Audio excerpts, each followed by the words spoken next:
Those of you who know the minister, you know him as a fiery orator, as a revolutionary. You know him as all of these outward things, a great leader. But we need to understand Minister Farrakhan from the inside out. And so I would just like to say a word to introduce him, that surely this brother has sublime morals. You don't see him in the night when he's at prayer. You're not with him when he is fasting, when he is observing obedience to his Creator. He is one of the most generous and merciful and loving human beings, and one of the most dutiful and obedient human beings on the earth to the will of Almighty God, Allah. Surely he is one who has sublime morals. Even though we give charity to help Minister Farrakhan, there is not one Muslim in the nation of Islam that has given more than he has given. There is not one of us who works longer hours for less pay, who takes more abuse, but still gives to the people. And when some of his own friends turn into his enemies for expediency, he slips around behind them and supports them until they get strong enough to stand, and never asks for any credit for this. And so since he is here tonight in America's finest city, the finest what? The finest buildings, the finest freeways. How can we be the finest city when we have no obedience to the will of God? And so I am introducing to San Diego and to the world tonight a brother who is a Muslim, one who is deeply concerned for all of the people here in this building and in this city, and deeply concerned with the impending judgment of God on this city. So it's my honor, it's my privilege to introduce and present to the city of San Diego tonight the Honorable Minister Louis Farrakhan.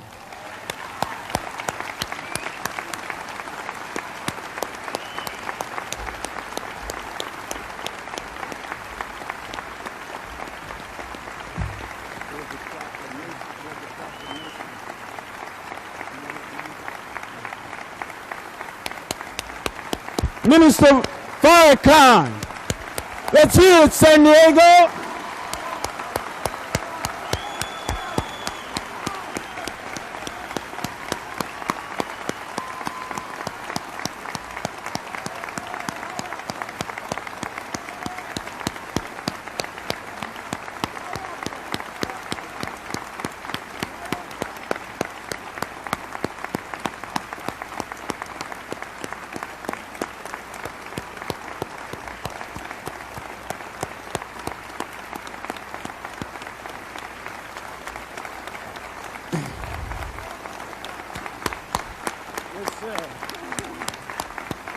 Beloved brothers and sisters, we have a representative from the 4th District City Councilman, West Pratt, Mr. John Miller, who wishes to make a presentation to Minister Farrakhan.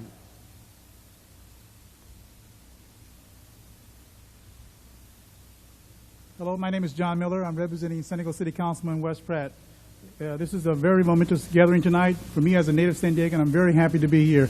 I've never experienced anything like this. This is a very emotional time for me. But on behalf of the councilman, we wanted to acknowledge the leadership that Minister Farrakhan has brought to our world, to our community, and to our lives. And I'm very happy to present this token, this symbol of what the city of San Diego, particularly Councilman Pratt, feels about Minister Farrakhan.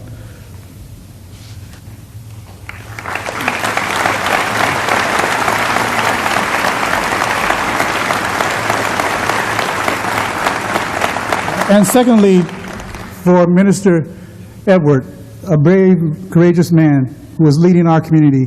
He has done a lot of great things for us, and he's going to continue to do great things. I want all of you to know that he is a very, very important person, and this little token is, again, a symbol from Councilman Pratt. Thank you.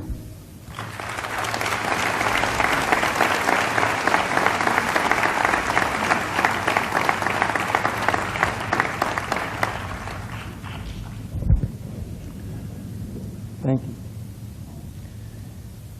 In the name of Allah, the Beneficent, the Merciful, I bear witness that God is one, that His creation is one. As a Muslim, I believe in Moses and the Torah or the Old Testament. I believe in Jesus and the Gospel.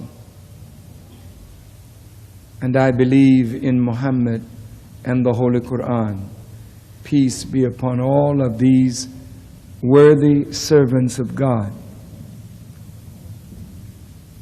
But if I lived to be a very old man, I don't think I could thank Allah enough for raising up in our midst a divine leader, teacher, and guide to make the Torah, the Gospel, and the Quran relevant books to the struggle of oppressed people in America and throughout the world for liberation. I am speaking of my teacher, the man that taught me what I know, and the man that gave me the example that I might become the man that I hope to become, the Honorable Elijah Muhammad. I greet all of you.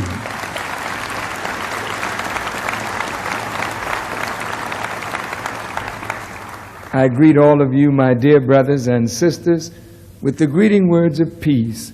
We say it in the Arabic language, Assalamu alaikum. To Minister Edward first. Would you step forward, please? I must say to Minister Edward, to the captain, to the secretary, to the sister captain, and to all of the believers of Mosque number 8 in San Diego. This brother and those with him have done a marvelous, marvelous job in getting all of this before us today. Let us give Minister Edward a warm and grateful round of applause. Thank you, my brother. Thank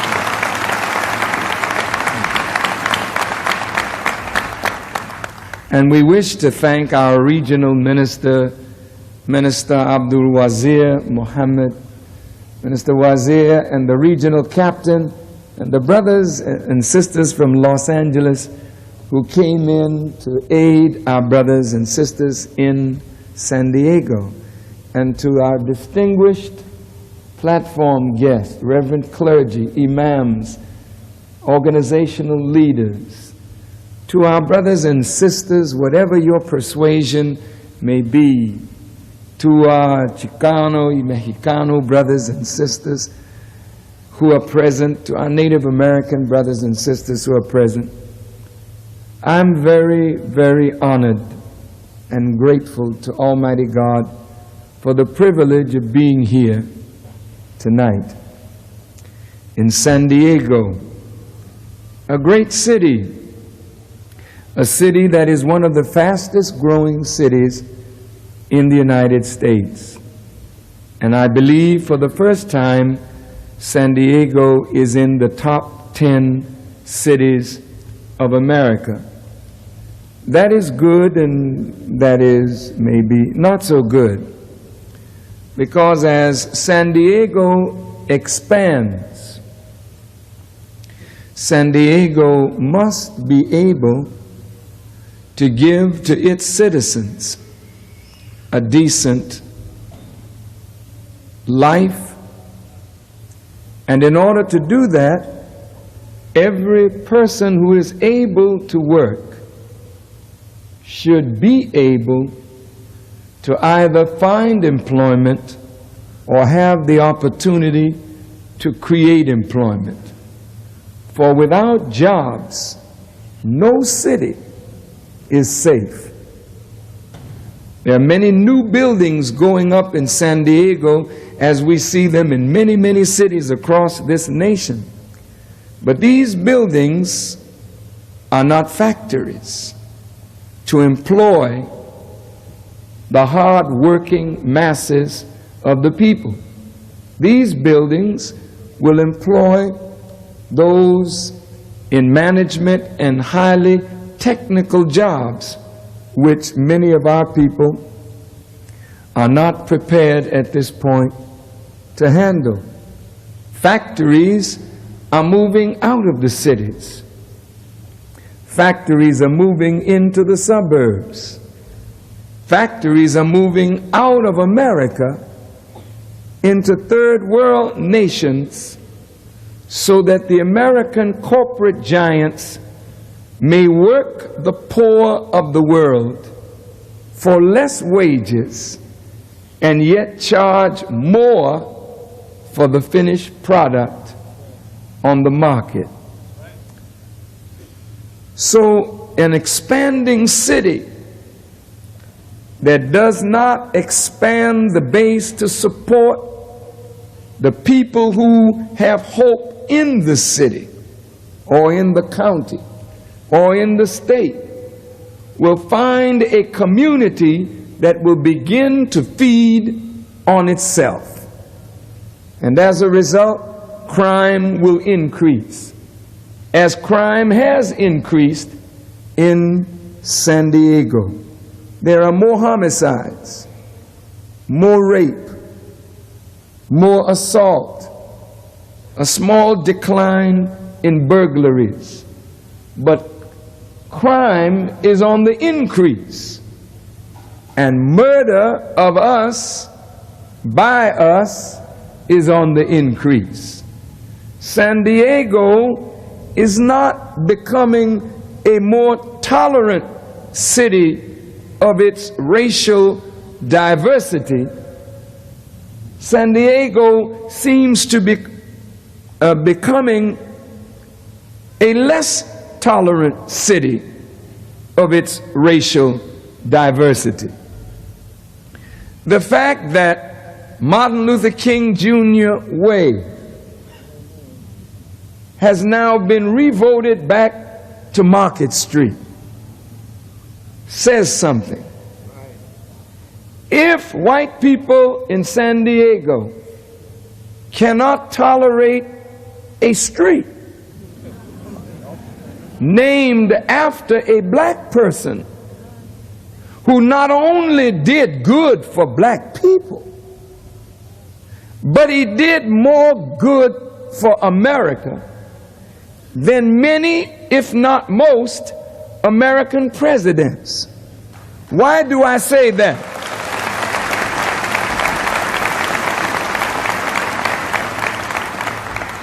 A nation's greatness is not measured by fine roads,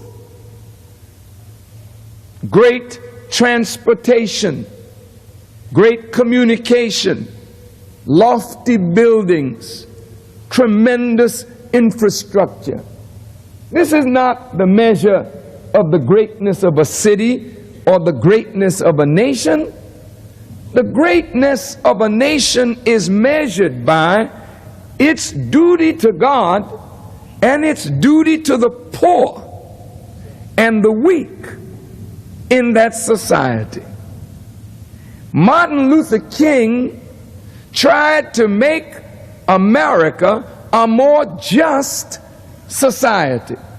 And any time a man will live and die to make a country more just, that man, more than Reagan, more than Bush, more than Roosevelt, more than Hoover, that man is trying to preserve the nation. Because when a nation's evil begins to outweigh its good, another force begins to work. Because this universe does not tolerate an unjust nation, society, or world. So when our personal evil outweighs our good, or a city's evil outweighs its good, or a nation's evil outweighs its good, or a world's evil outweighs its good, then there is a law in the universe that begins to work to remove that individual, that city, that nation, and that world from existence. We have had on this earth, according to the teachings of the Holy Quran and the Bible, many great civilizations before this one. And there were civilizations that superseded this one in lofty buildings and great technological advancement, but they are not here now. Where are they? What happened to them? They fell because they failed in their duty to the Creator who allows the rise and the fall of nations. So when you have a man like Martin Luther King Jr. and the many others who fought to make America a more just society, and you cannot recognize the value of that man, his blackness seems to overpower his goodness.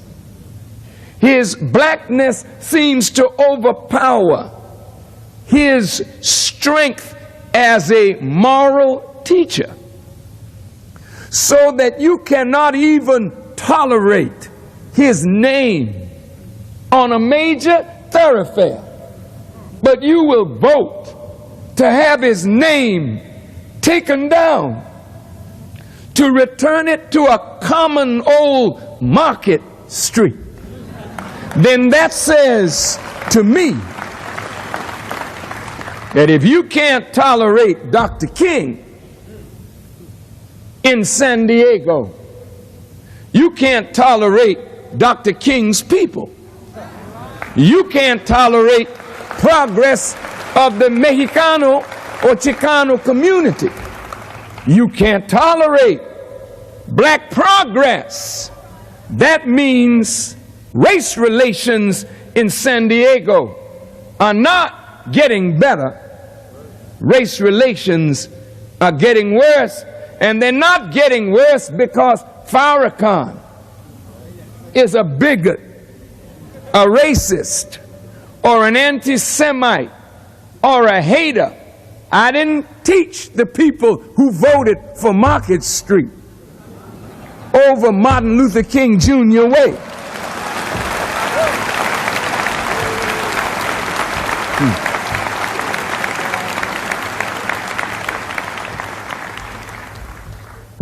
I didn't teach black people to hate themselves. That was done by a master teacher of hate. I didn't teach black people to slaughter themselves on the streets of America. That was done by one who is a master teacher of hate. And I would not waste my time trying to get a black person to dislike or hate a white person. I think white people are doing that job very good themselves.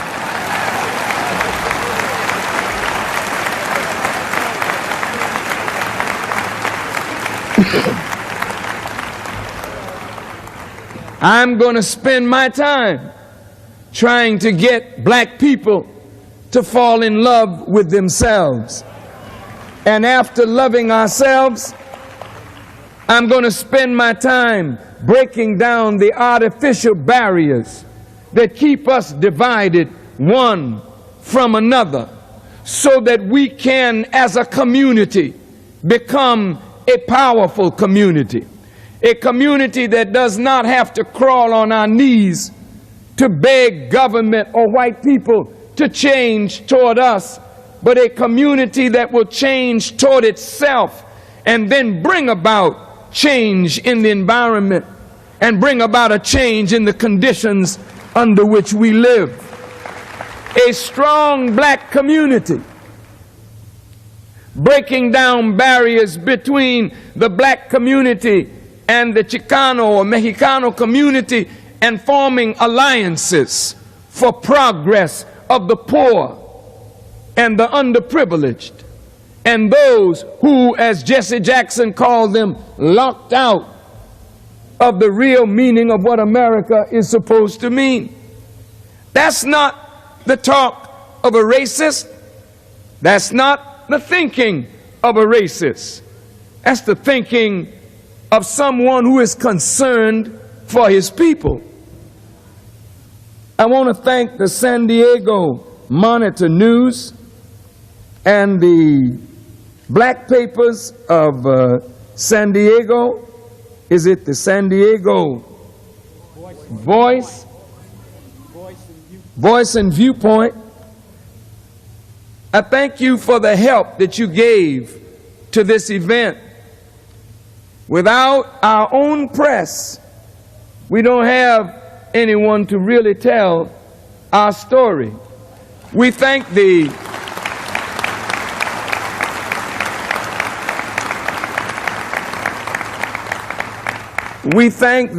white newspapers for mentioning our event somewhere near the obituary column.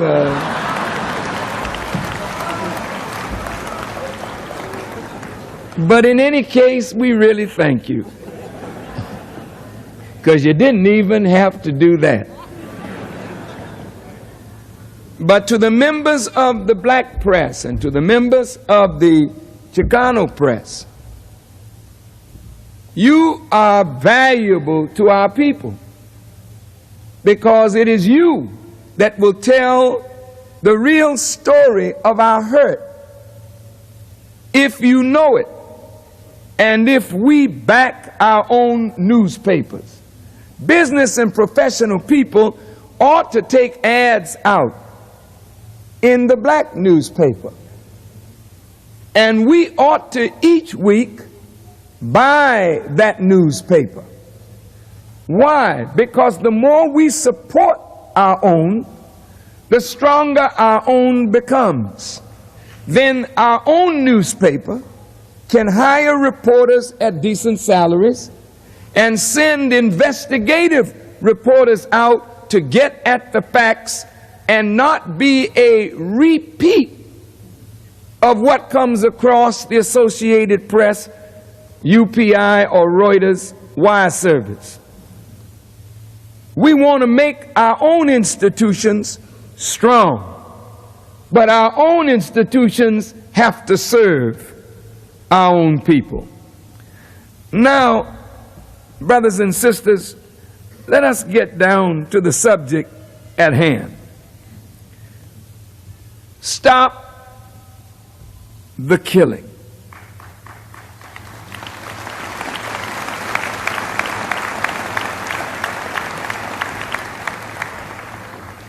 According to what I understand,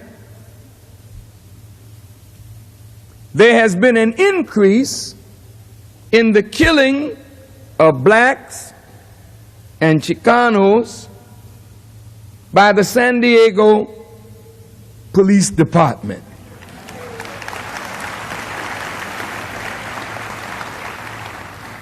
And the incidences of racial dislike by those in authority over black people and Hispanic or Chicano people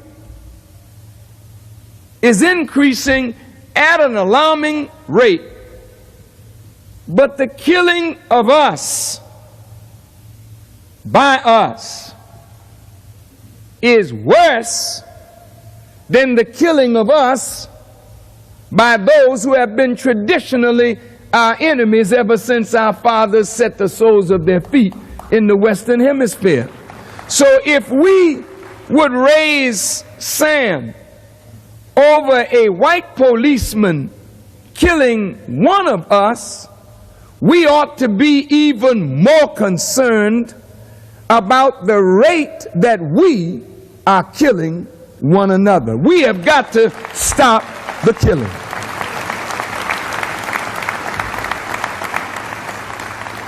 In America, a person is killed or murdered every 24 minutes. That means that America, with all of her beauty, is becoming very ugly when it comes to the increase of crime and the lack of safety on the streets of America. A person is killed once every 24 minutes. According to some statistics that I have read, a white woman in America is likely to be killed once out of every 606 persons. The white woman is the safest woman or the safest person in America. A white man is likely to be killed one out of every 186. A black woman, her rate is 1 out of 126. But the black man, 1 out of every 21 black men in America is slated to be murdered as his way of getting out of this life. Now that is something we need to consider.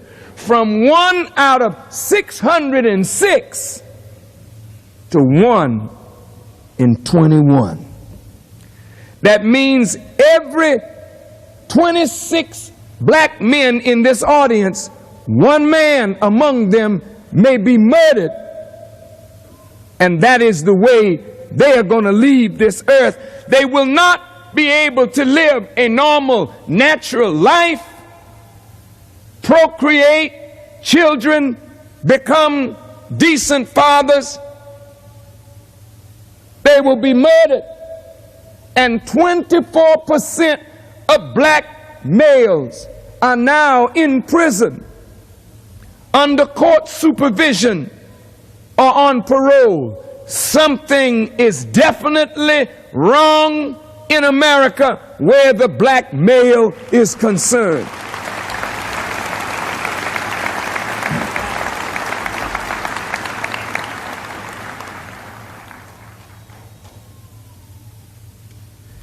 In Vietnam,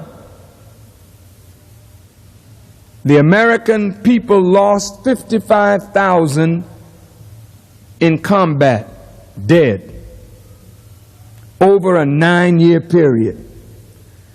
And the Vietnam War has struck the American people in such a way that the American people do not want a repeat of the Vietnam War. Yet, only 55,000 lives were lost, according to their statistics, in a 9-year period. 35% of those losses were black. Yet at the time of that war, we were only 10% of the population. Now, why are 35% of the armed forces black and we are just 10% of the population? Somebody above is making war for poor people to fight for the rich. The Chicanos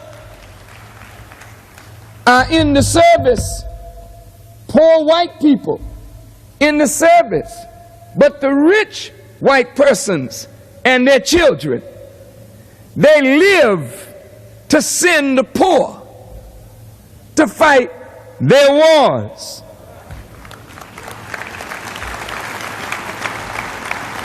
Right now, American soldiers are in the desert of Arabia. For what? What are you there for? You said to preserve and to protect our vital interests. President Bush said our very way of life is at stake.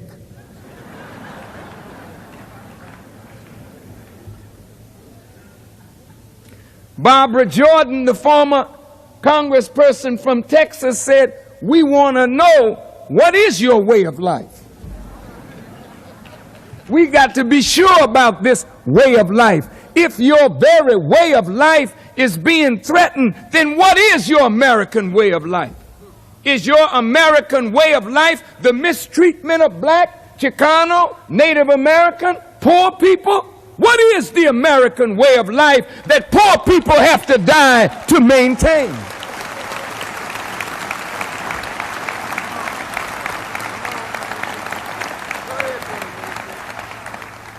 Certainly freedom is not threatened. This is not the first time one country has walked in and walked over another one. Why are you so alarmed now? The Russians walked into Afghanistan. President Jimmy Carter stopped the brothers and sisters and the athletes from participating in the Olympics.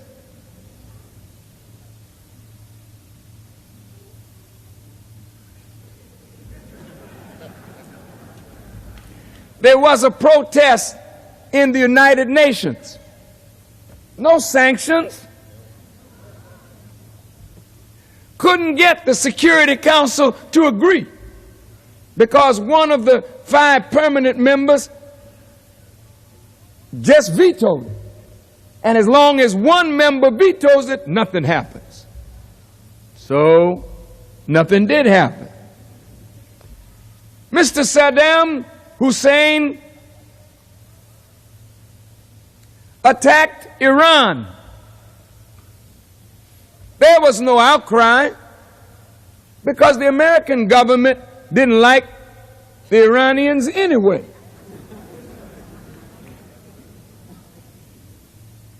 Poison gas was used against the Iraqi Kurds and against the Iranians.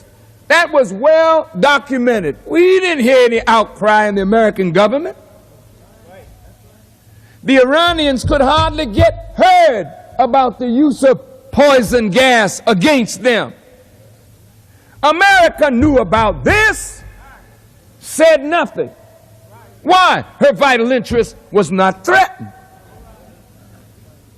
We saw the Chinese government roll over young Chinese with tanks. Oh, there was an outcry.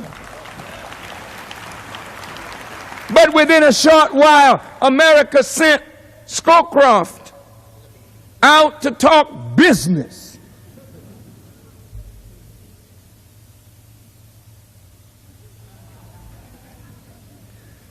We saw the government of the United States attack Grenada, little island in the Caribbean. Beautiful little island in the sun, hardly had an army, had built a long airstrip that frightened Americans. An airstrip on a tiny island frightened Americans. Under the pretext of protecting American students who were there studying.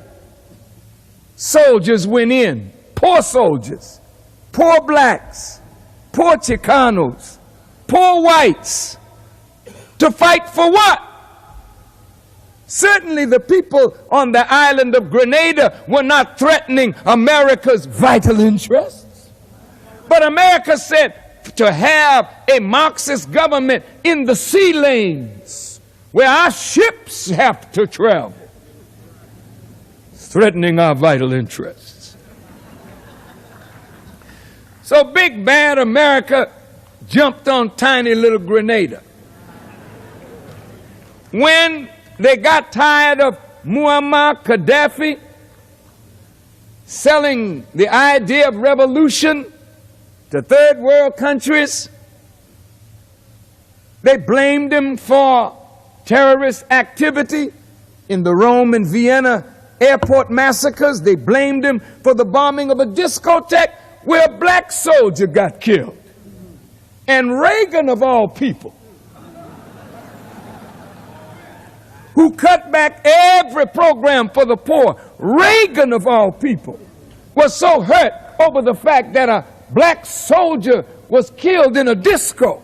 He said, enough is enough.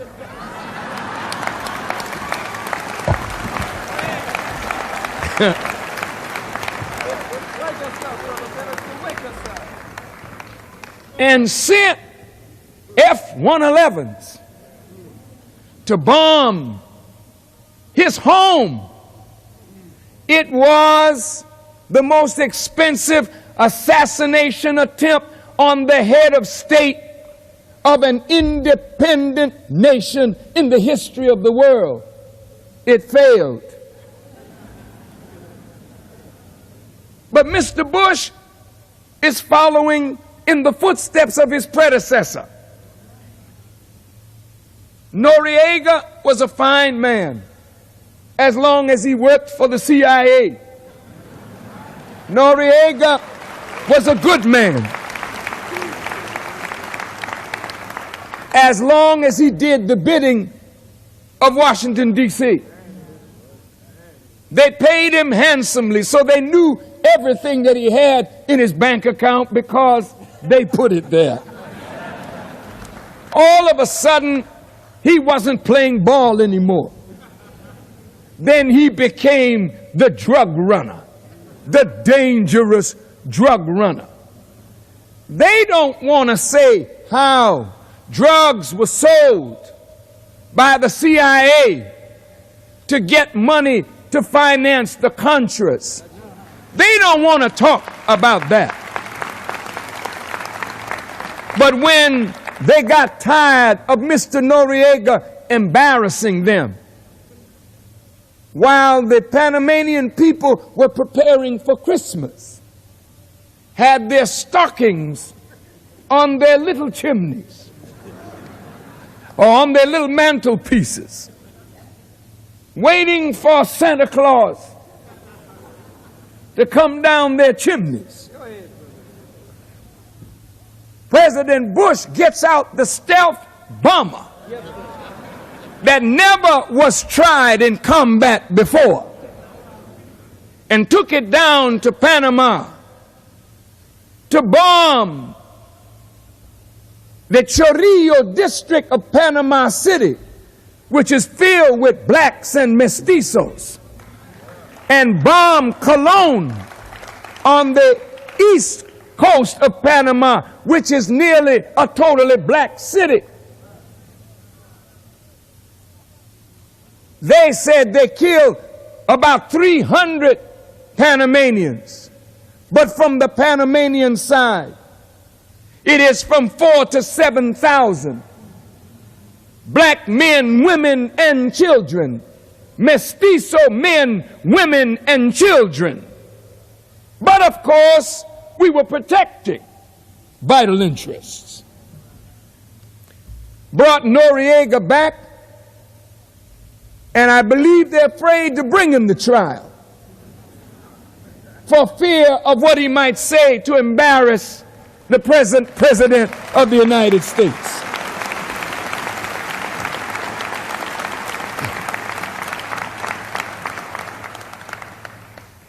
Black people dying in Liberia. American soldiers off the coast. Don't send them in to stop the carnage. Black people dying in South Africa, have been dying.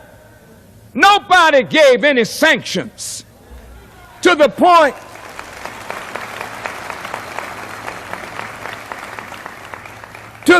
where they crippled the regime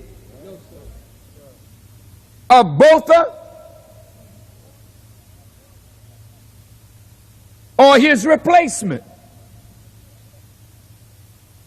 de Klerk. Now, blacks in South Africa are slaughtering each other. But that's not a vital interest. Oil means more than human life. So the moment oil is threatened, the American way of life is threatened. Oil turns the wheels of industry. Industry that won't hire black people. Industry that won't hire Chicanos.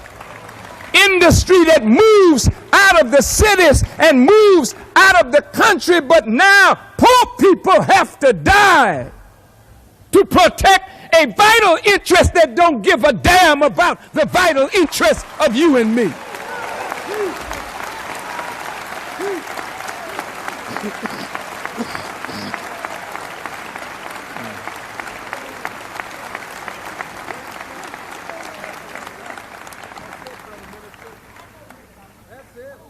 When are we going to stop the killing?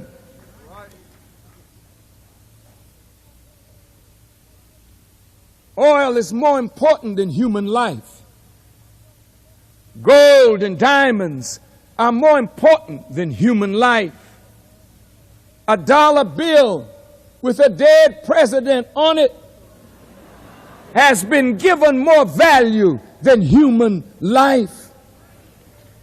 We, in our madness, slaughter each other because things are more valuable than people. Today, Push has organized a boycott against the Nike company that is manufacturing these sneakers.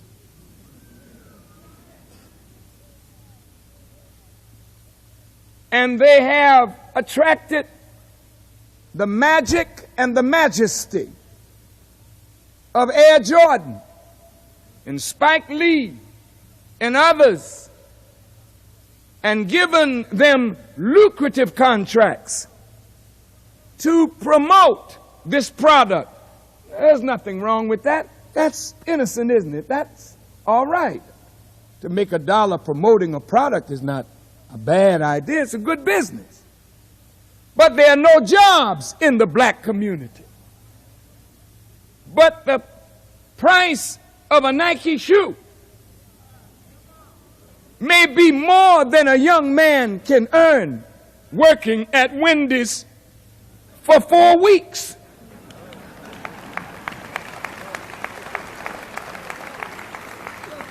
Now, the Nike shoe has become a status symbol. I gotta have it because it makes me something when I go to school. It doesn't make me smarter. I may not necessarily get better grades, but when I stick my foot in the aisle to trip the teacher, I want him to know he's tripping over my Nikes. When I put my foot in my brother's back, I want him to know he's being impressed with a Nike shoe. I'm saying it in a funny way, but it's not funny. Because instead of promoting shoes, we're promoting crime indirectly. because some of the young brothers will stick up somebody for a shoe and will kill somebody for a shoe or their jacket. Crime is being promoted in the name of style. And since all of us are so style conscious, then crime is at the root of poor people trying to be stylish. So Bush has organized this boycott against Nike. And they want Nike to hire black executives. That's not bad. But we're not interested in creating a bigger middle class that don't care too much for the poor of our people. But if a black person gets that kind of job, and we hope you do, we want you to remember that it's poor people who stopped buying Nike. They got you your job, so when you get there, don't think that you have arrived and forget the little people that opened the door for you to get where you are. Since most of you that have attained status in white America didn't march with Dr. King, wouldn't take any chance in the streets, wouldn't know how to make a Molotov cocktail, and if you did, you wouldn't throw it. But poor people went out and opened up the television stations for black people to all of a sudden become anchors now. You didn't get there on your own. The black community became a Vietnam, a war zone. And white folk didn't want to go in to the war zone, so they took you from the black newspapers and the black radio stations and gave you a job. And now some of you have forgotten your responsibility.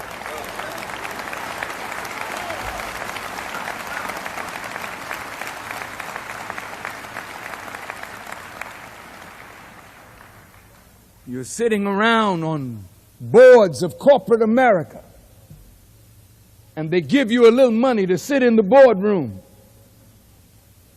but you will not open your mouth to open up the jobs for your people. You are satisfied to say, yes, I'm on the board of Pepsi-Cola. I'm on the board of such and such and so and so. And for a few dollars, you sell out the aspirations of your people.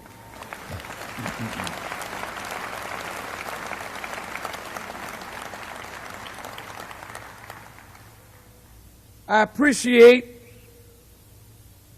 the honor that has been shown to me in many cities by mayors and city councilmen and legislators and legislatures and whatnot. But I don't work for praise, and I really don't work for honor. It's almost hypocritical to honor somebody before the job is done. I have never seen anybody honor a contractor halfway through the building of the job. We wait until the job is done and until the job is approved, and then we say, Mr. Contractor, well done.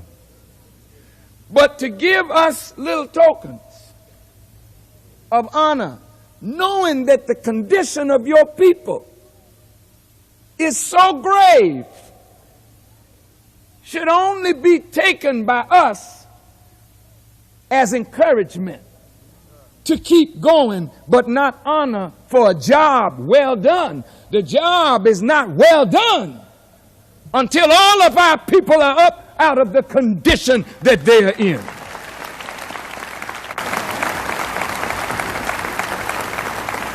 Now, did you know, brothers and sisters, that with one person dying every 24 minutes, by the end of the year, there will be 23,000 murders, and a little over half of those will be black people killing black people. And if we are 35% of the casualties in Vietnam, brothers and sisters, we are losing more lives on the streets of America in 1 year than we lost in Vietnam in 1 year.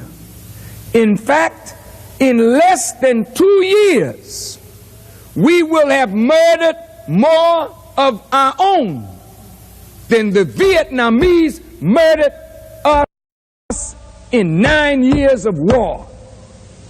So the black people in the cities of America are actually living in a war zone.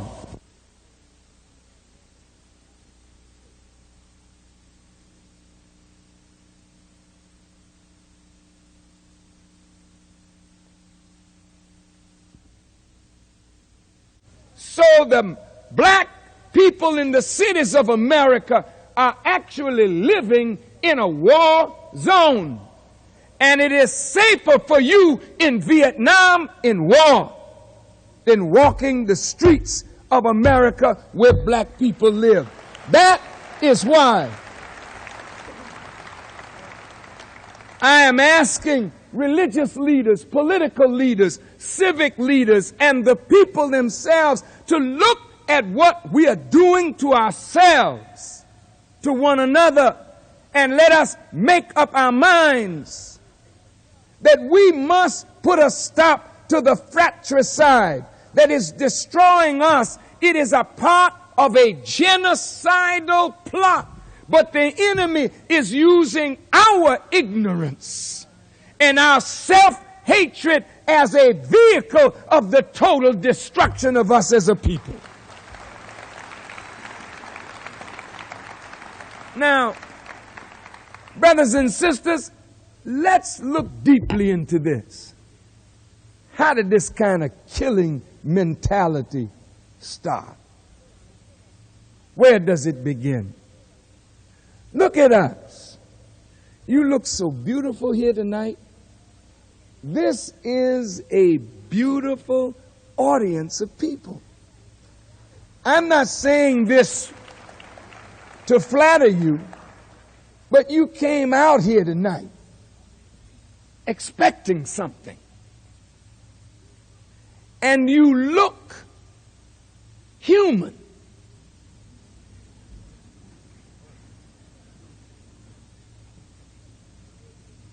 Well, that's true. But the question is, are we? To think, brothers and sisters, that things mean more than people, that we do not understand the value of what we have here. We don't understand what this body, this mind, this essence is. Therefore, we can destroy it so easily because we really don't understand what this is. I would like to tonight, in the next few minutes, by the grace of Allah, explain what this is. And then how we got so messed up mentally that we can't see the value of ourselves. Now, as I speak about value, I want each person in here, young, old, whatever your hue, color, race, or ethnic origin, I want you to think about yourself, because there is so much value in each one of you that if you do not come to the realization of who you are, then you will never realize what you should expect from yourself and from others. I want you to follow me now. Let's take this journey. You are a microcosm of the universe, and you are in your own being a witness of God. Not only a witness of God in terms of the life that He has given, but you are a witness of God in the way you began your journey to life. Listen carefully. Each human being begins this life in total darkness.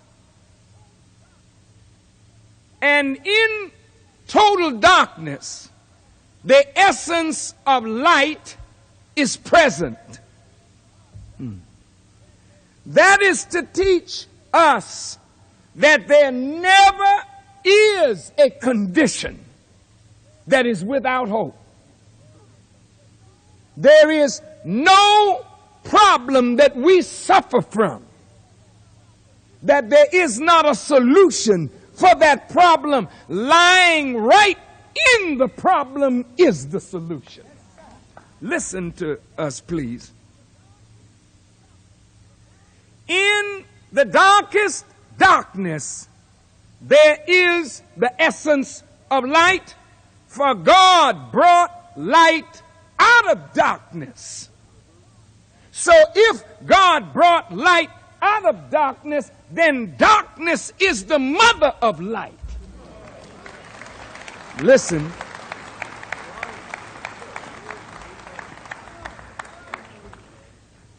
And black is the mother of white.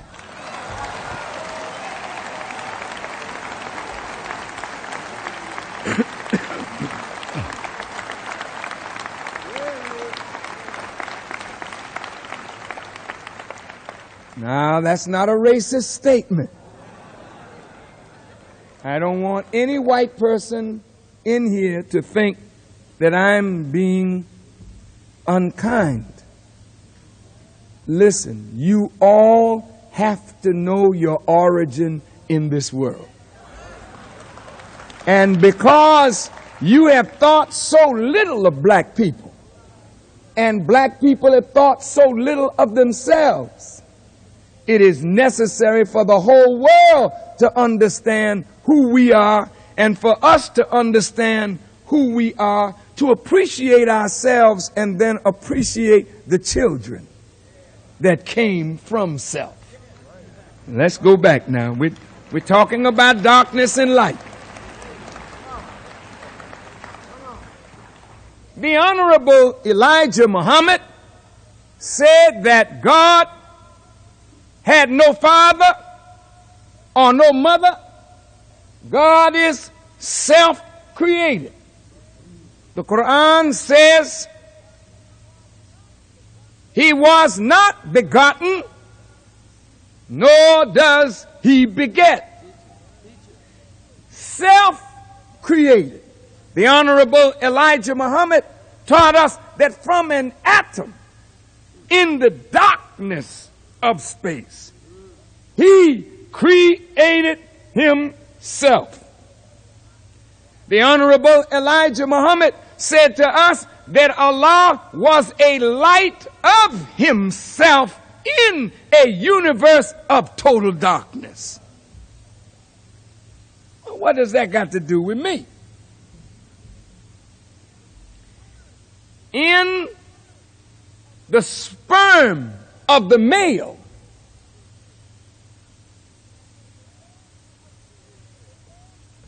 and in the egg of the female, there is the potential power of human life. That essence, which is the essence of all of us here tonight had to be placed in the right environment, under the right circumstances, at the right time, in order for life to be conceived. Sperm is the root of us all. But the sperm was placed in a hostile environment. The vaginal tract of the female is not conducive for the life of the sperm. Talk to me. Now. This is biology, children.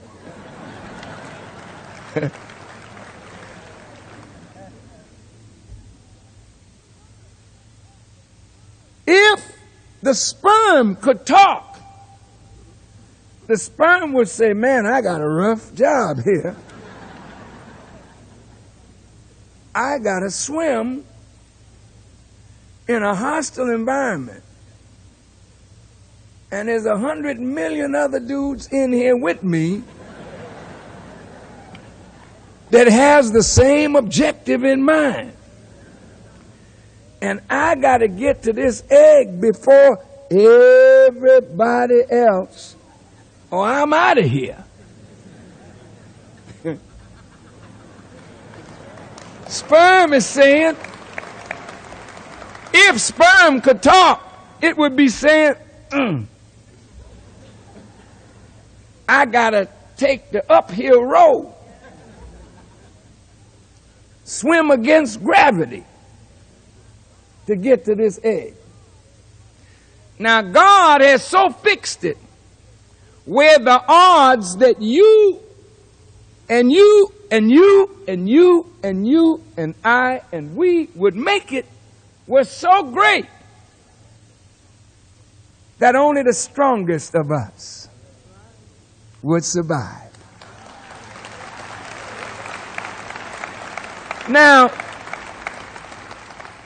since we were cast into a hostile environment, God doesn't make life necessarily easy.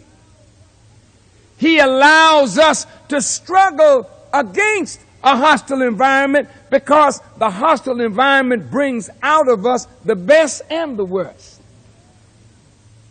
Before we became conscious, we had to deal with a hostile environment. And before we became conscious, the odds that we would make it were 100 million to 1 billion to 1.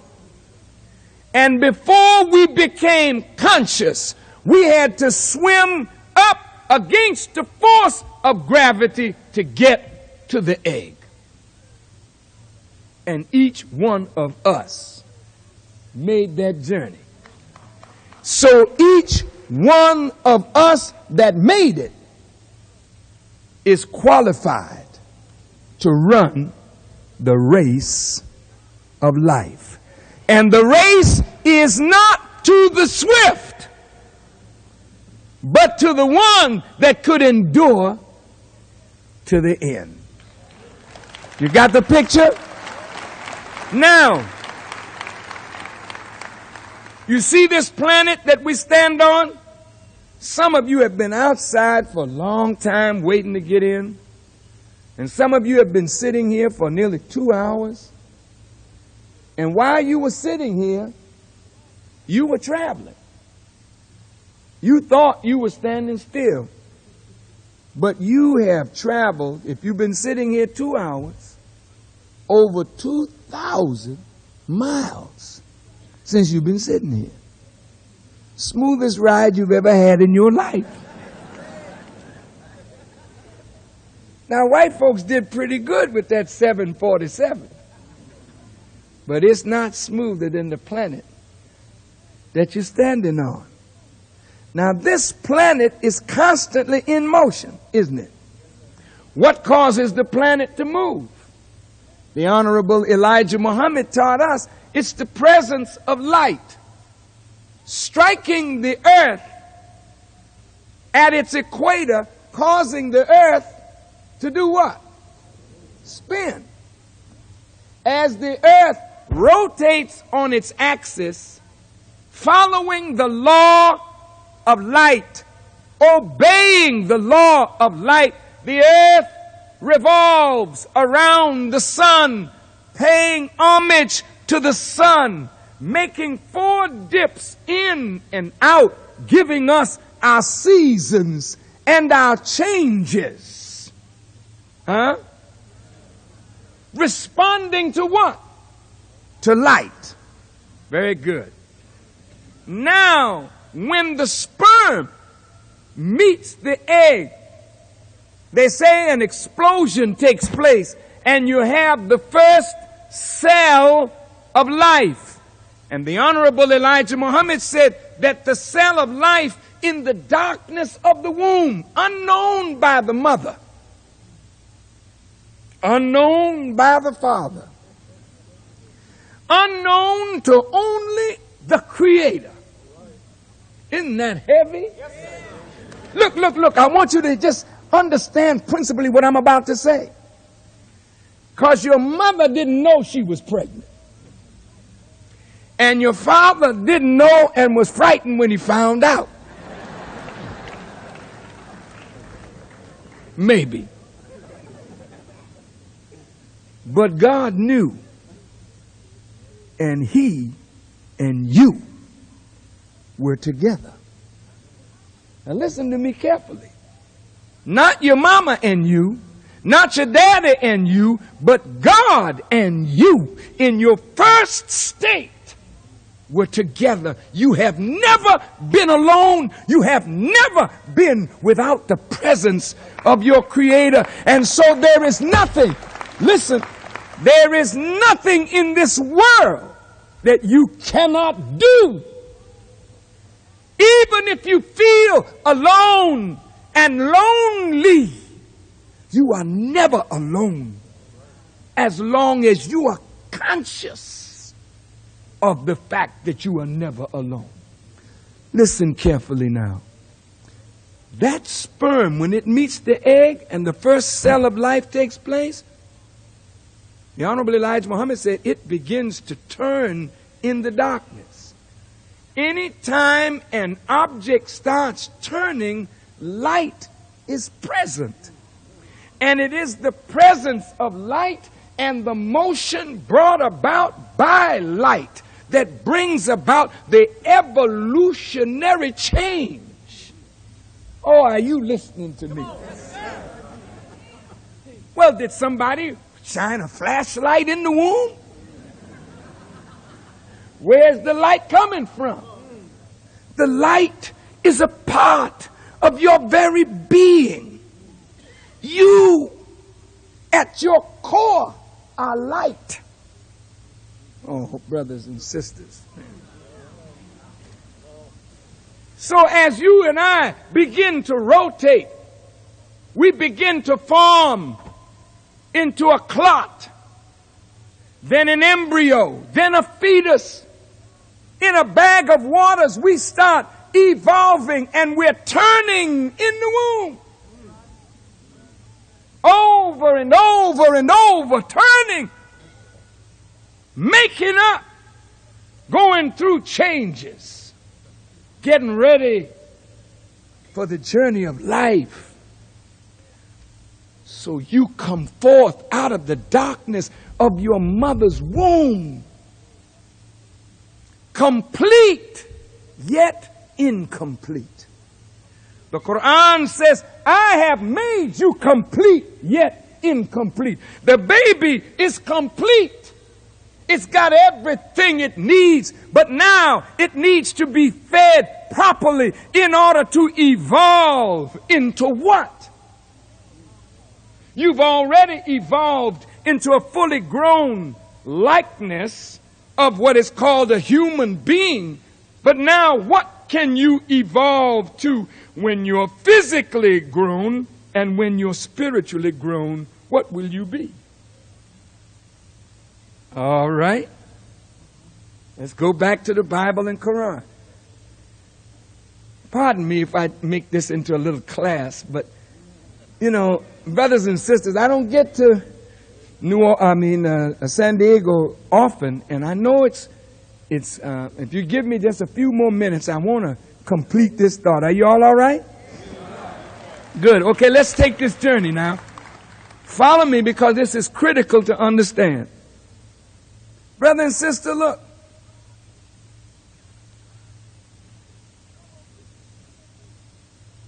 This evolution that takes place with the presence of light means that you are light, and only the presence of light can sustain your life. You say, you are the sunshine of my life. Who is the you that's the light of your life? It is not the woman that you're in love with. Of course, she makes you feel good. It's not the man you're in love with. He makes you feel good. But that's not the essence of your life. The essence of your life is the creator of light. So the sunshine of your life has always got to be your creator. And when you take him out of the spot that he and he alone should occupy, and you give that which belongs only to him to each other, or to other objects that are not worthy of your worship, then the light of your being begins to go out. Y'all all right?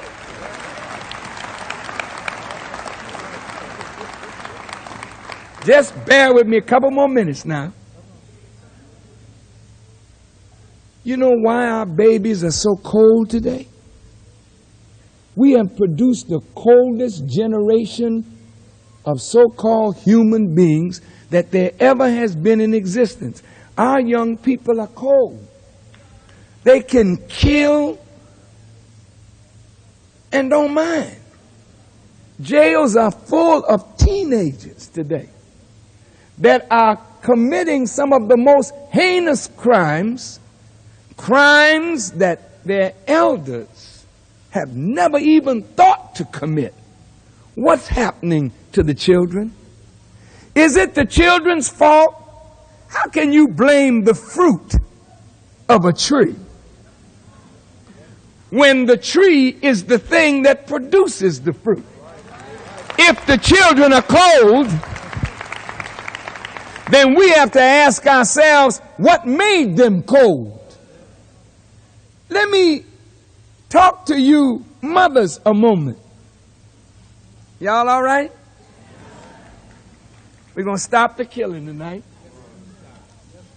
Dear woman in the audience, black women, white women, Chicano women, women, do you know who you are? No, you don't know. Do you think that you are measurements? I'm 36, 23, and 36. What does that mean to you? You got a fine frame. Isn't that beautiful? So what does that make you? Does that make you a thing? Shake that thing. Give me that thing. Excuse me, brothers and sisters. I'm not trying to be funny. I want your thing. What are you saying? You've been reduced to nothing, to a thing, to a piece of meat. And just like a wise person that goes to a meat store says, bring that meat out from in the counter. Let me see what I'm getting here. And you turn it over, turn it over. Now that's the one I want. Weigh it up, I'll take it. This is what women have become. Women are too important to be allowed to be degenerate? Do you know who you are?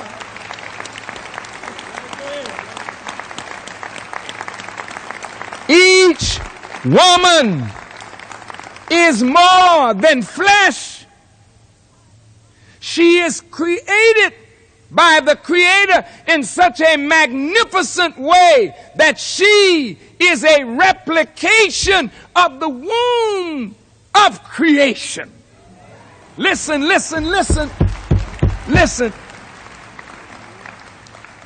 The woman is the replication of the womb out of which Allah said be, and created sun, moon, stars, and all things. But from the womb of a woman, if God's hand is over that womb, you can, with the help of God, produce a Genghis Khan, a Napoleon, a Hitler, or you can produce a Jesus, a Muhammad, and a God. It's up to you. Yes. You are more than what they tell you you are. So much more than what they tell you you are. There will never be respect for life until we respect the womb that produces life. And as long as women are used and abused in any society, as long as women are denied their proper and rightful place, then men will never be what we should be, because a woman is the first teacher and the first nurse and the evolver of the race.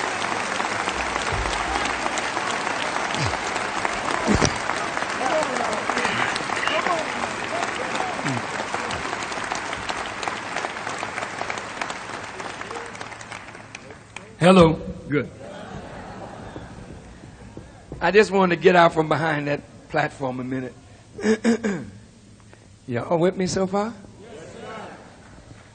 Now look. We cannot improve on God. He's the best knower. He says that over and over again in the Quran. I, Allah, am the best knower. Well, best is superlative. Nobody can equal him. His knowledge is absolute. He gave you sisters breasts. Not so much for your husbands or your boyfriends. Excuse me. But just like we have taken the calf from the udder of the cow, and we are at the cow's udder drinking the cow's milk, so the calf can't get it.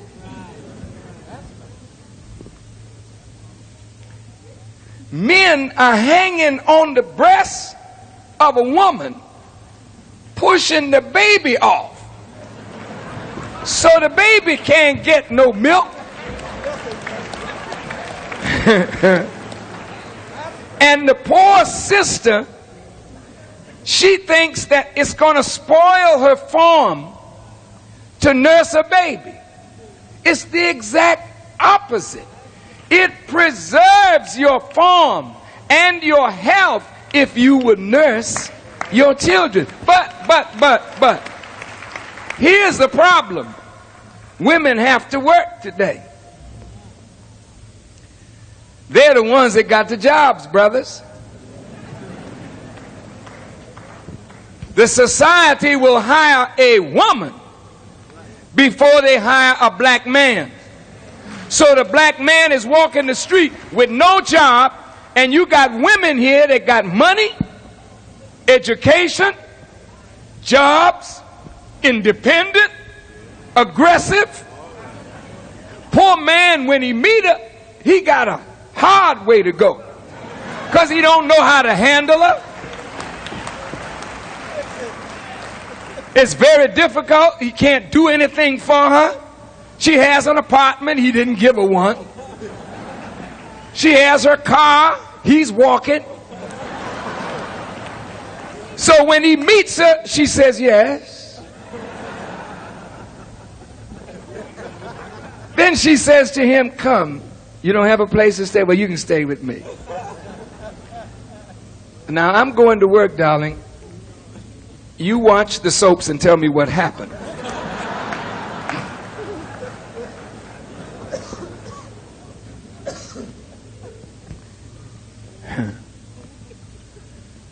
Boy, this world has really messed us up. Now, because we as men are not the men that we should be, and not the men that we could be, and not the men that we must be, we make our women pregnant, and they're afraid to have the children because they don't feel they'll get any support. So the abortionist comes in and say, you don't need to have any babies. You can have pleasure, but not a baby. Now listen to me carefully, sisters. You have to be careful of how you think, because how you think is shaping the world that you are creating. Now listen to me carefully, sisters. That's why most rulers in the world, their aim is always to crush your man and then take you over and make you theirs so that you will reflect them rather than the God who you are naturally born as the woman of God and not the woman of man. Now, you didn't hear me, but I want you to think about what I'm saying. You get the tape afterward and play it over and over again so that you will understand your tremendous value. Now, the moment you get pregnant and you are afraid of being discovered, I don't want my mom to know that I'm doing these things. I'm going to be discovered. Fear takes over, and you start thinking about my college and so immediately the abortionist comes into play. You wrestle with yourself a minute, and then you go and pay for the abortion, or somebody pays for it, and you're free, you think, of that burden. But you don't know what you're killing. I'm not saying this to make you feel bad. You have the right of choice, but not the right to choose to kill the unborn child. You don't have that right. And sisters, listen to me carefully. If you take that right and say, that's my right, it's my body, and if I want to kill the baby, I'm just going to kill it, then what do you think about your 12-year-old who joins a gang and feels he has the right to kill somebody that belongs to another gang and then kills them? And you say you're wrong in this instance, but you don't think you're wrong in the first instance of destroying human life that you are bringing here that may have the answer to the world's problems, but it's coming under unfortunate circumstances. I want to say this to you tonight. Maybe some of my sisters in this audience, maybe some women in this audience are pregnant, and you're thinking probably about the destruction of that life. I want to say this to you. You know, this is personal, but I'd like to share it with you. My mother, before she died, a few years before she died, she said to me, son, I tried 3 times to get rid of you. And I've asked God over and over again to forgive me. But after the 3rd time, I decided to let it be. Now, if my mother was successful in killing me, we would not know today what we might have missed. But look at the son of a simple black woman who got into trouble, and the easy way out of trouble was to get rid of me. But she didn't know what was growing in her womb, but God knew. That's why my allegiance can't be to mom first, but it will always be to you first. But it is you, mother, that introduces your child to God. And without you, mother, there's no real connection to God. I mean, you are the link. That's how important you are. My mother, I gotta say this, I don't have to say it, but I'm gonna say it. My mother's a marvelous, marvelous black woman. And I don't think I could have asked for a better mother. But you know, she met my father. My mother was a real black and beautiful woman. My father was a very light-skinned, curly-haired, kind of cute man. And you know these cute men, sisters. You know how they carry on, right? My mother wanted a stable life. My father wanted to play. Finally, my mother got tired of my father, whooped him. No,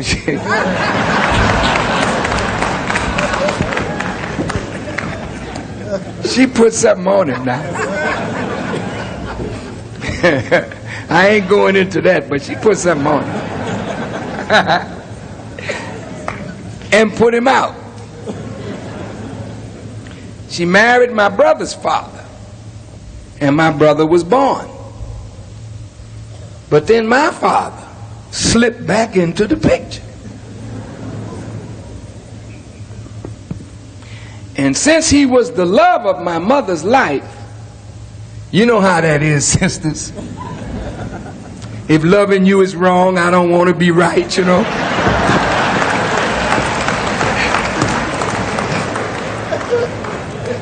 And my mother became pregnant with me and was terribly afraid because it wasn't her husband's child.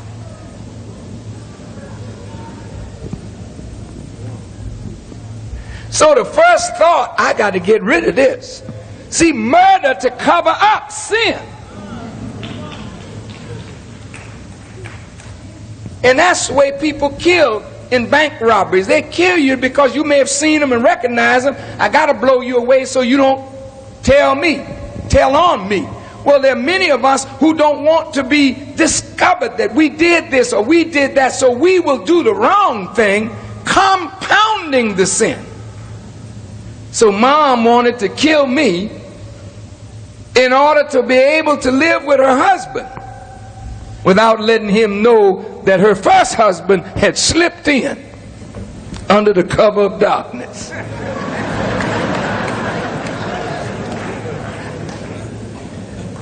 So after trying to get rid of me 3 times, she said, let it be.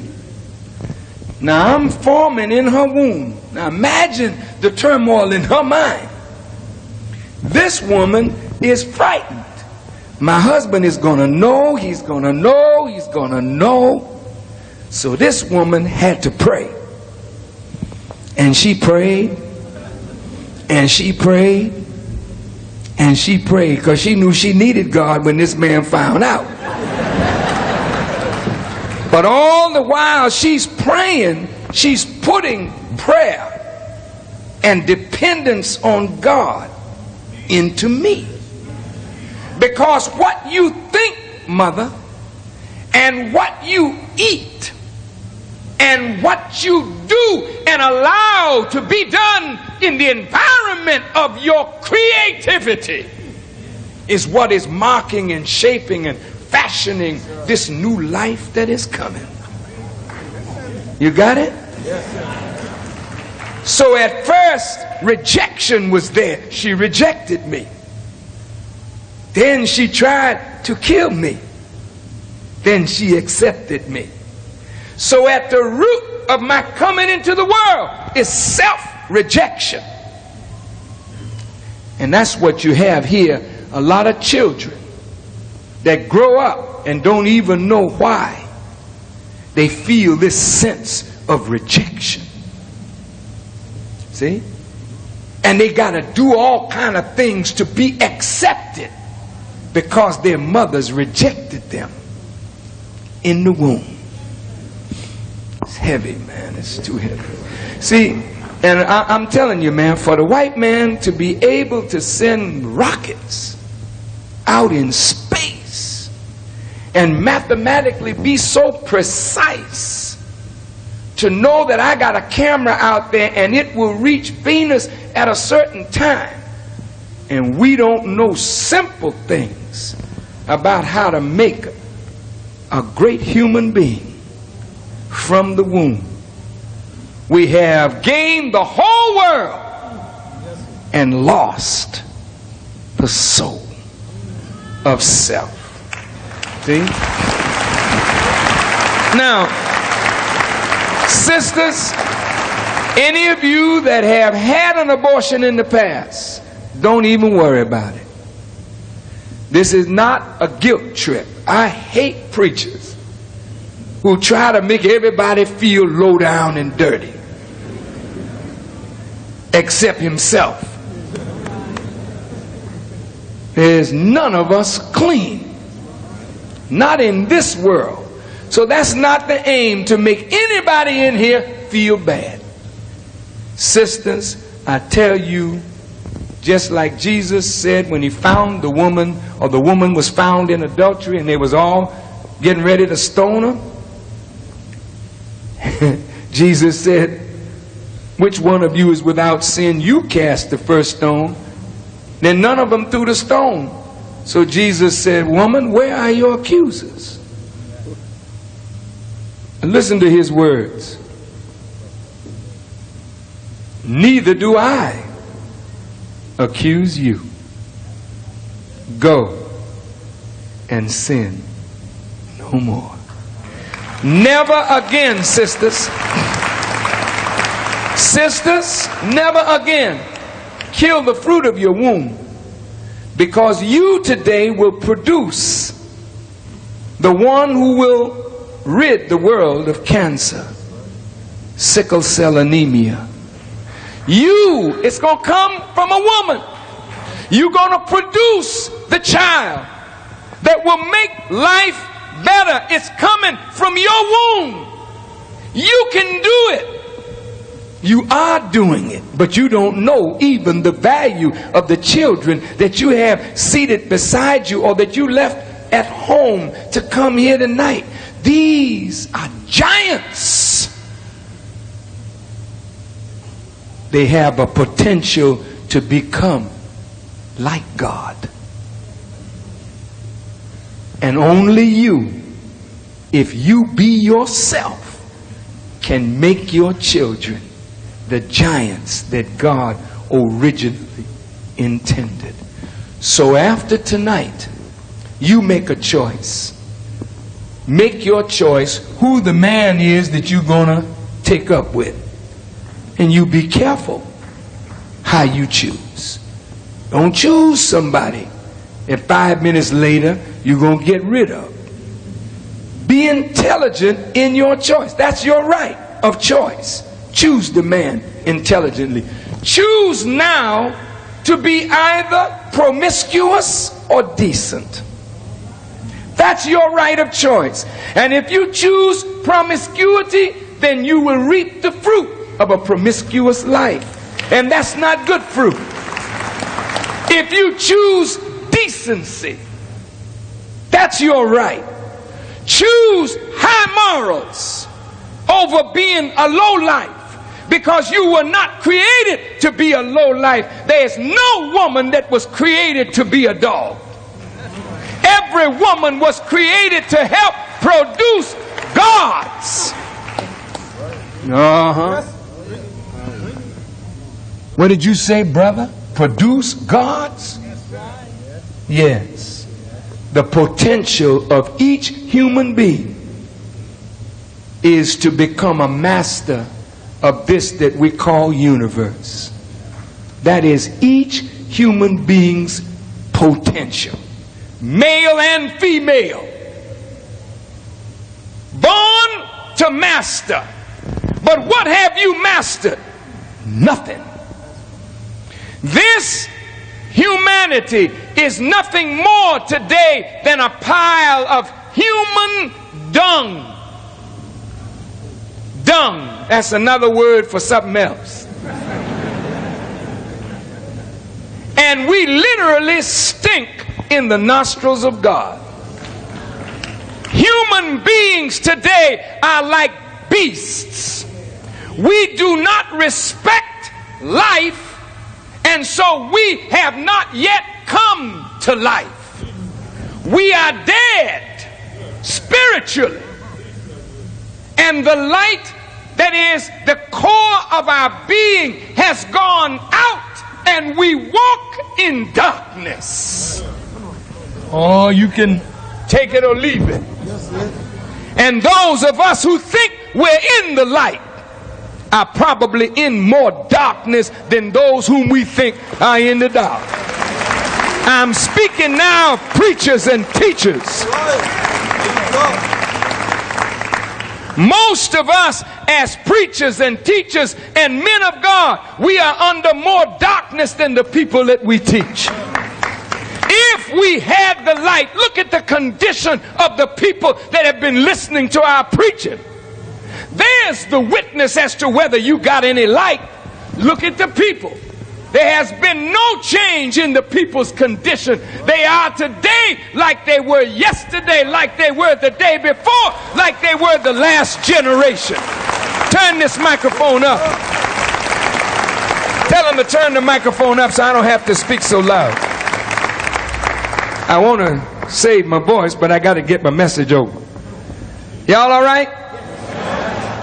I'm getting to the point. Sister, your breast is the key to rearing your children with human qualities.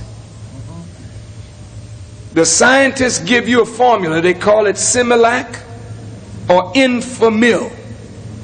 Can you imagine a scientist going in a laboratory, cooking up something that is synthetic to give your babies, while the natural milk of the mother, even if you're a sick mother, your milk is better for your child than the most well-produced cow on earth.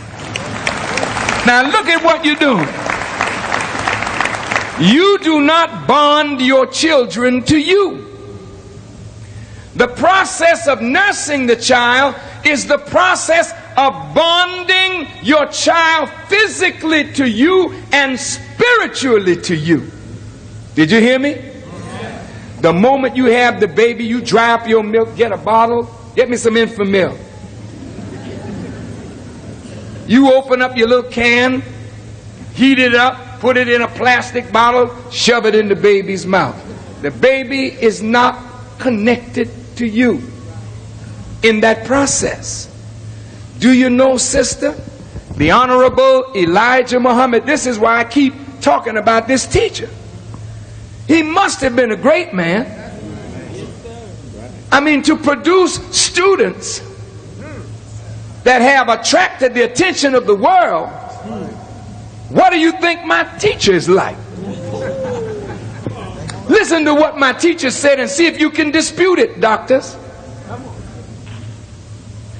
The Honorable Elijah Muhammad said, we black people nursed the milk of fear from our mother's breasts.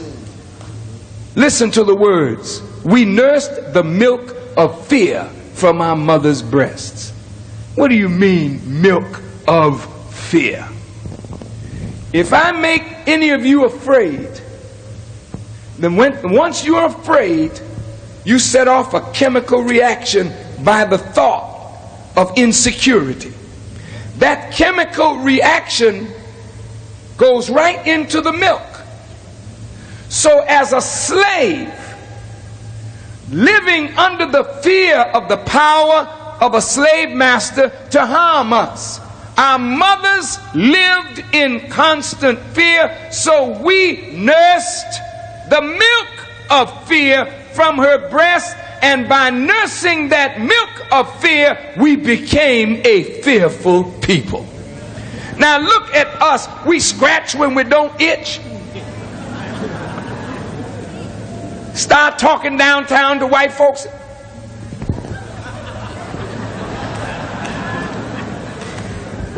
It's really sad to see men act so weak. Isn't it, brothers and sisters? What makes you afraid like that? Well, sister, my mother was afraid. But my mother, at a certain point, took on the virtue of courage. I'm gonna face whatever it is. And just the change of thought in her mind changed the chemistry of my makeup. Oh. And when I nursed from her breast, I didn't nurse no pump milk. I nursed courage, because mother, courage is not only a mental attitude, it is a chemistry. Fear is chemistry, courage is chemistry, love is chemistry, hate is chemistry. And when the woman is right, she puts the right chemistry into her child's makeup. That's why a wise man don't mess over no woman. A wise man takes care of a woman. A wise man is careful how he handles a woman. A wise man knows how to treat a woman, because a woman makes the future of the man. Yeah.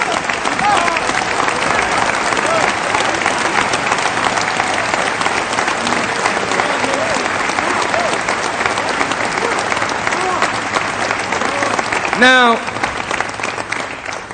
family, look.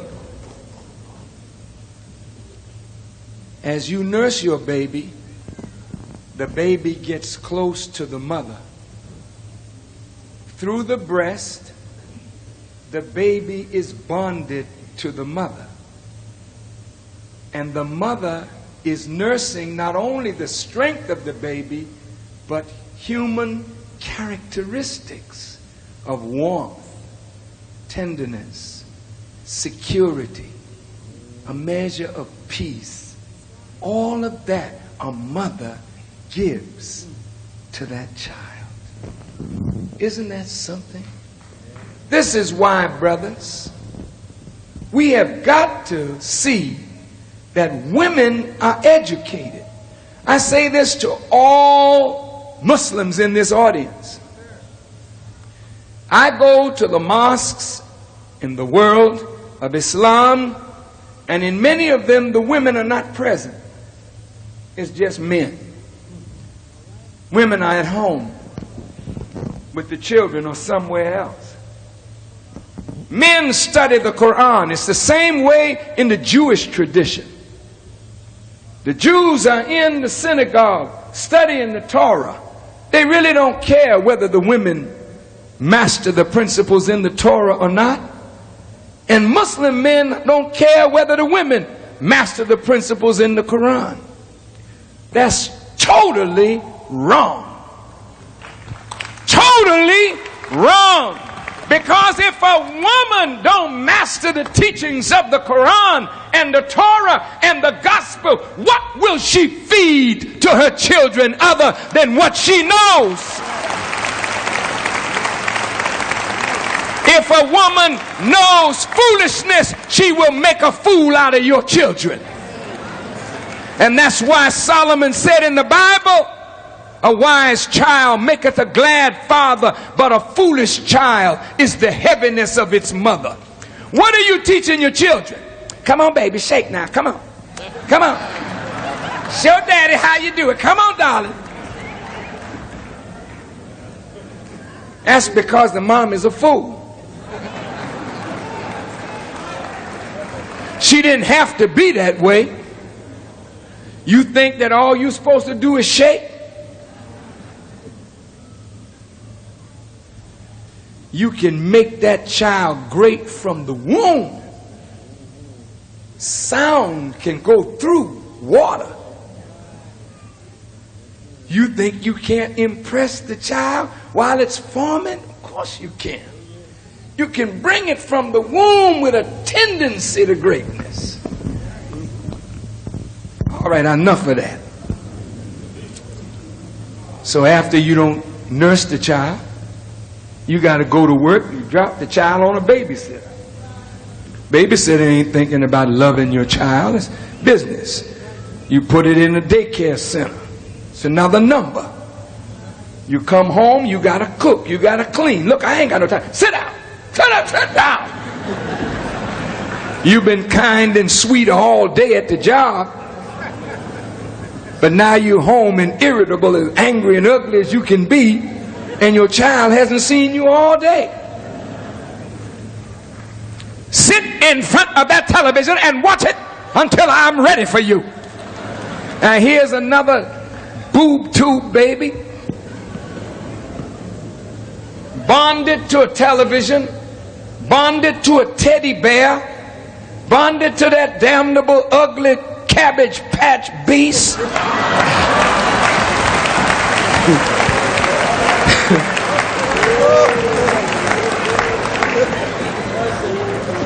Play with your dog. That's why I bought you a dog. Play with your dog. Play with your bird. The dog can't make a human, and the bird can't make a human. The birds play with birds and make birds, and dogs play with dogs and make dogs. You don't have no time to play with your children so you can make a human being. So what you got today is what you earned. You have gotten yourself children that don't respect you, children that cuss you out, children that will knock you down today. It's terrible. And I say to every child in this audience, the worst thing that any of us could do is to disrespect your mothers. That's the worst thing that any of us could do. And even if you think your mother is wrong, still don't you disrespect your mother. Because without your mother, and even your father that you say that no good so-and-so, he may be, but that's the sperm that got you here. So whenever you see him, you ought to be kind to him and recognize that he's a victim of this world's order.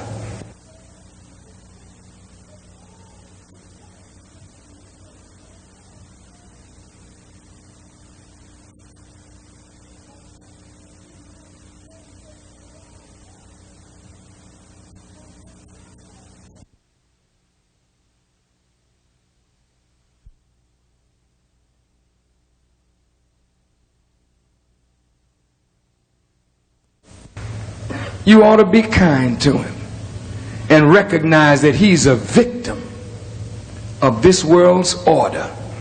And your mother is a victim of this world's order, and none of us are sent here to judge our parents. All right, now I'd like to close. And this is the most critical part of the lecture. Do you know why we got this mentality of death? Do you know what life is? Listen, this is critical, and this is wrapping it up. You've been such a beautiful and patient audience. Thank you so very much. Excuse me, Brother Khalid.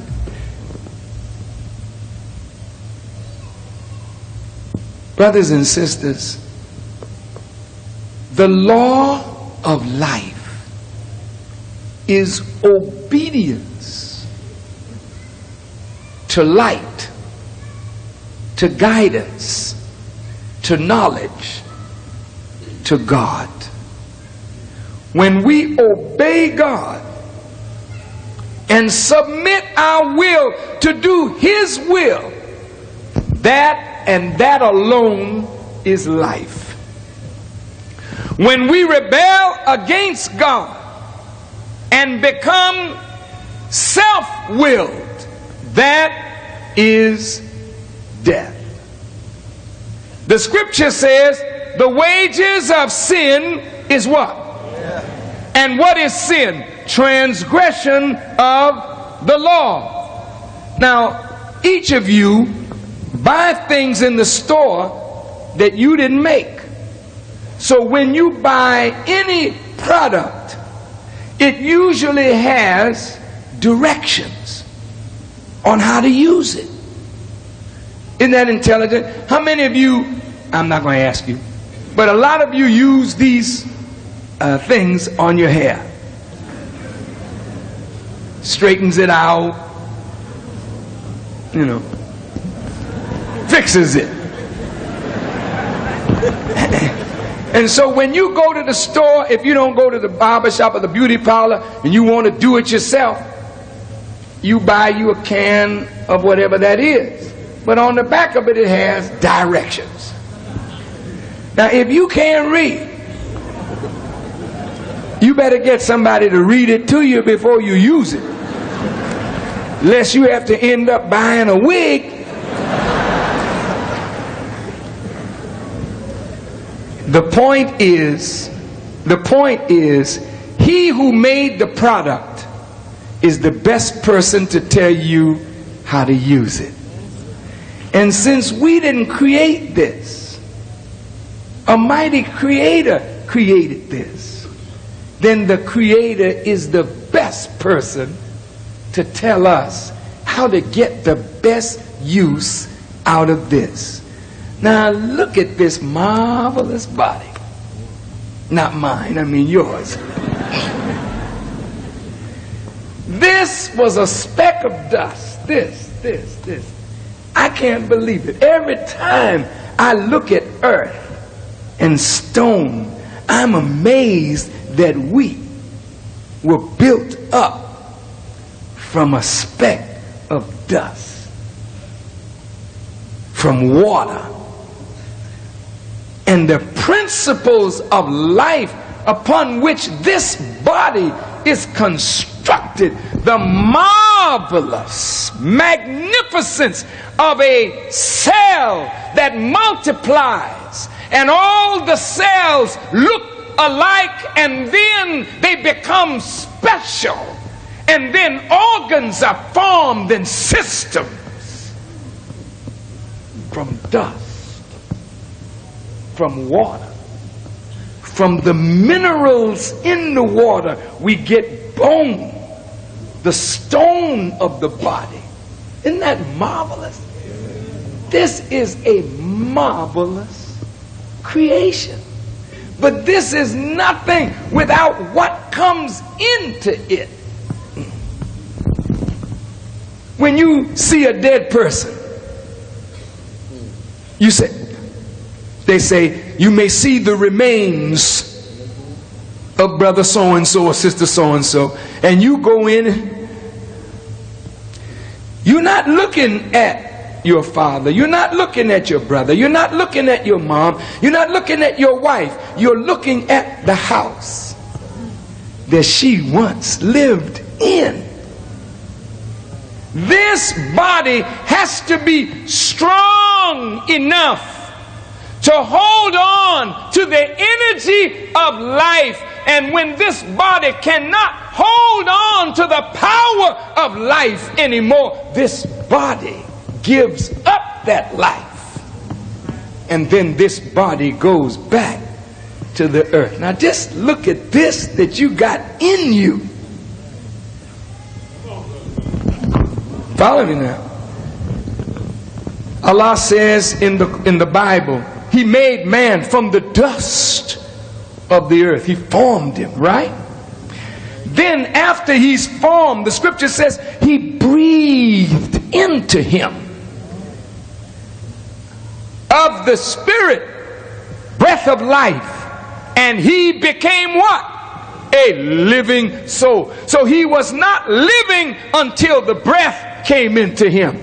When you have a baby, if the breath does not come in, the baby is stillborn and goes right back to the earth. But when breath comes in, the baby cries. You got a living thing there. Well, man doesn't only breathe through the nostrils. We breathe through the eyes, through the ears, and through 14 billion brain cells that are made of water. Lord, if you just listen to me. Water is the power, according to the Quran. God's throne is on water, because out of water God has brought it all. And your brain is what? Water. Water. This is the throne of God right here. This. You going to the church today, right? You going to church next week, and notice how you try to act when you get in church.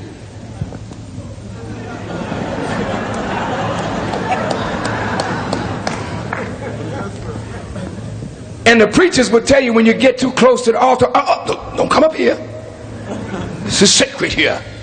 Stay right down there. Y'all spend your time and your money building churches. And you will tell each other, don't curse in here. This is the house of God. Watch your mouth. But that's a house of stone, put together by your hands and mine. But this house, this is made by God. And this is the real house of God. This is it. This is it. The house of God. So when I see you, if you ever watch me, you meet me on the street. I met some people today. We were walking, they say, "Oh, Minister Farrakhan, I'm so glad to meet you." And I say, "Gee, I'm really happy to meet you too." They say, "Really?" They didn't ask me, "Why are you happy to meet me?" I'm very happy to meet a creation of God. When I meet you, I know there's never been one like you. And there'll never be another like you. You are perfectly unique. And so when I shake your hand and you shake mine, it is the house of God shaking the house of God. And God's people shaking each other's hands. And so if you can tip around the altar, then you can tip around one another. If you can be careful how you act in the mosque or in the church or in the synagogue, be careful how you treat one another, because you are disrespecting God. You all right? Now, God came to live in a black house.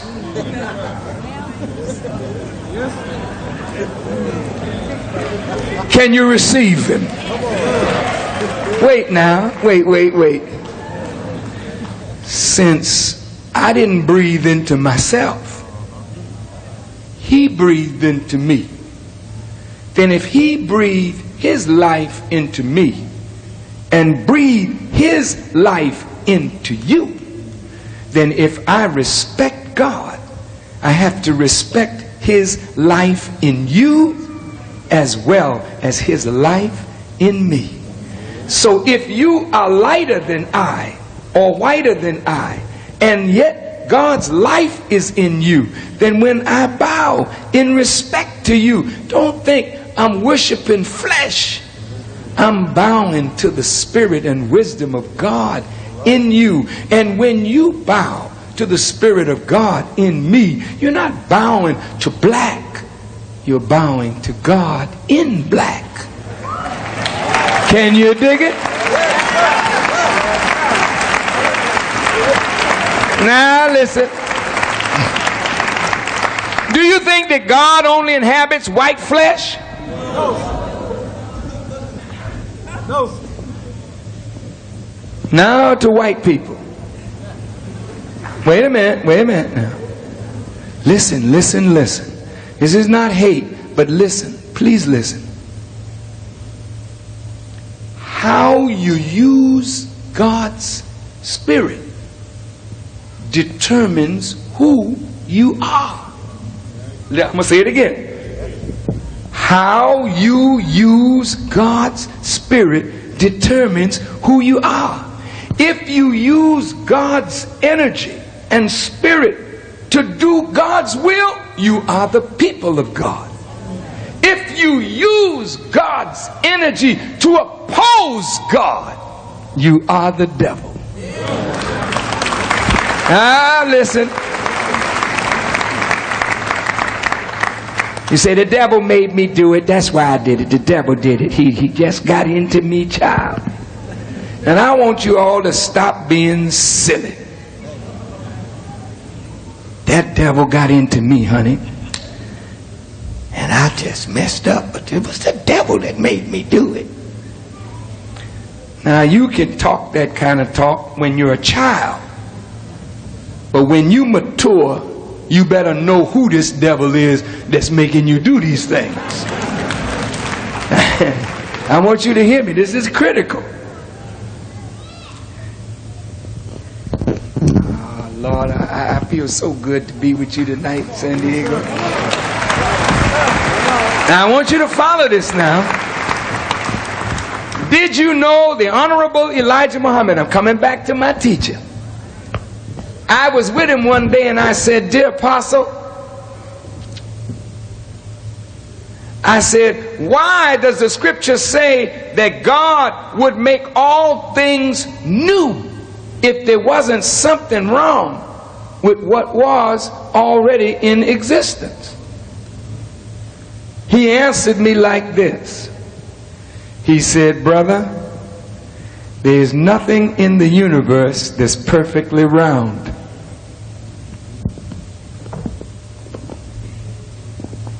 Think about that answer.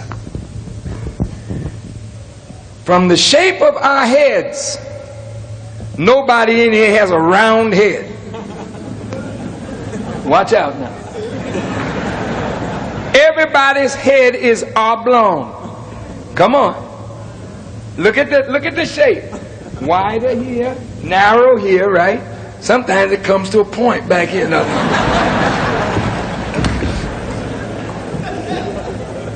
Now you go pluck any fruit from any tree, it'll never be perfectly round. And if you look at the atom, which is the essence of everything, it is not round, it is oblong. Is that right? Yes, sir. In the atom there's positive and negative. Talk to me. The very base of the universe is the dialectic of positive and negative. So that means there's positive and negative in everything. Is that right? Now you came from the earth, I came from the earth. We came from the earth. What shape does the earth have? Earth is oblong. All right? Then if the earth could be a ball in your hand and you rolled it, it would never make a smooth move. The earth would wobble because it's oblong, and if you roll an egg, you can't make it like a ball, you know. It has a wobble. Well, the earth has a wobble in its motion. You didn't even feel it. Been here 2 hours, a smooth ride. You know why you didn't feel it? How many of you have ever ridden on tires that are out of balance? It's a mess of a ride, isn't it? Well, this earth is oblong, yet you don't feel the motion of it. Do you know why? The earth is in perfect obedience to the law under which it is created. Look at this now. The earth inclines to the plane of its orbit 23 degrees 30 minutes. Is that right? The earth diameter is 7,926 miles. Its circumference is 24,896 miles. It has a weight of 6 sextillion tons. And it is floating in space, turning magnificently to the law of light. You don't feel a thing until God gets ready to shake it. Now, if you look on your tire, when you get it balanced, they will put a little lug on it here and a lug there to give it balance. The Holy Quran teaches us that Allah raised up mountains on the earth lest the earth would convulse with you. Come on. Come on. Come on. So every mountain range that is on the earth is like that lug on your tire to give it balance. Listen, listen, listen. And those mountains, you can't deal with them. They're here. They've been looking down on fools for thousands of years.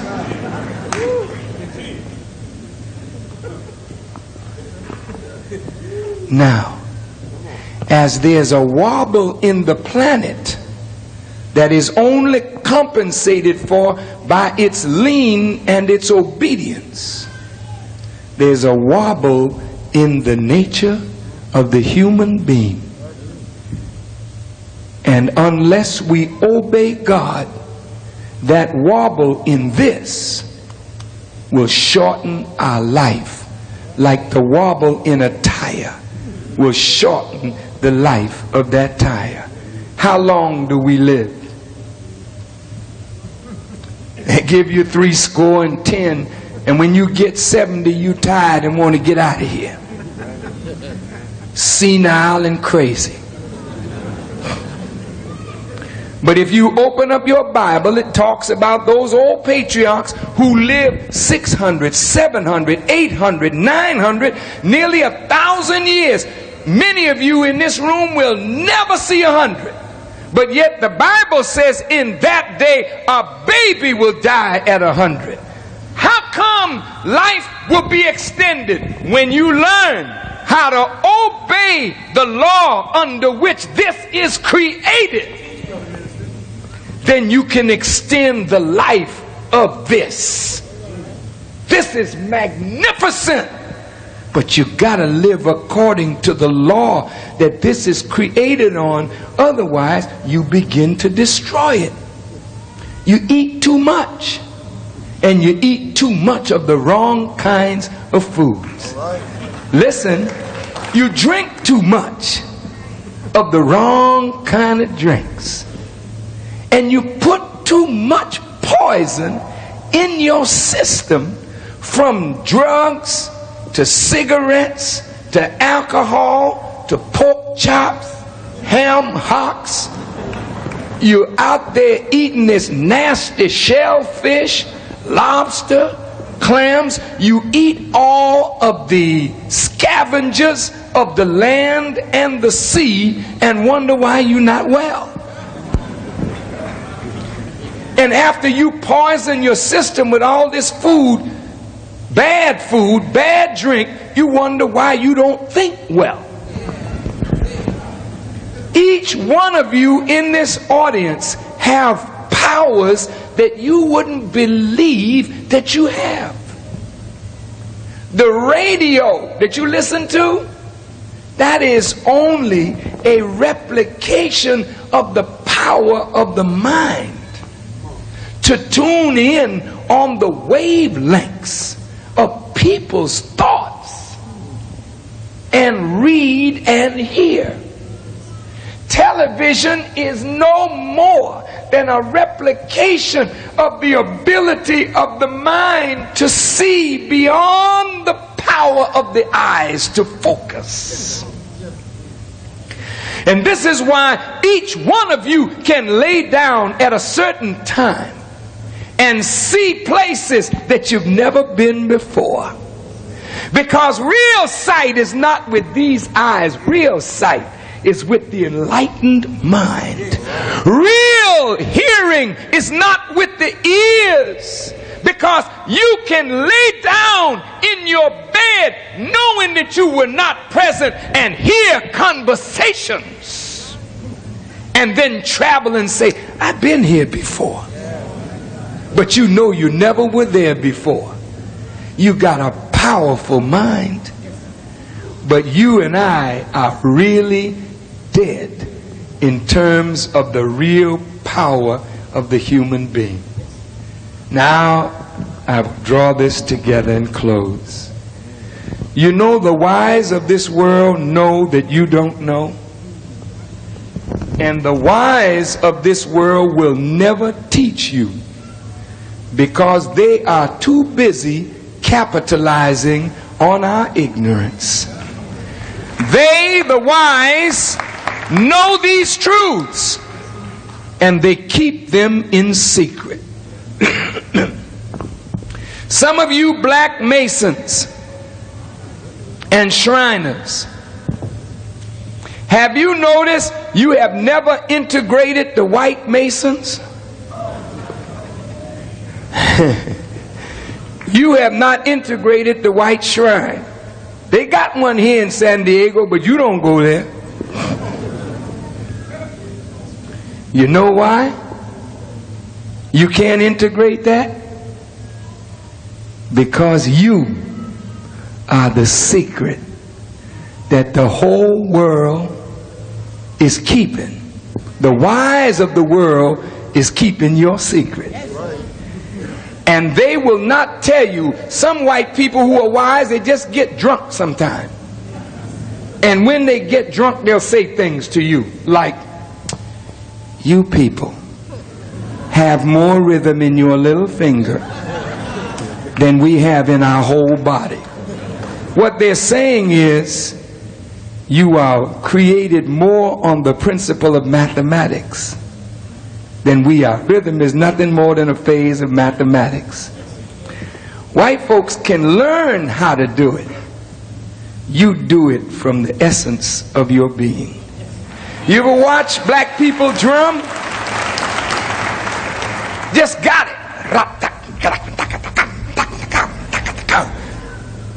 And white folk will come and say, how did you do that? Then you show them.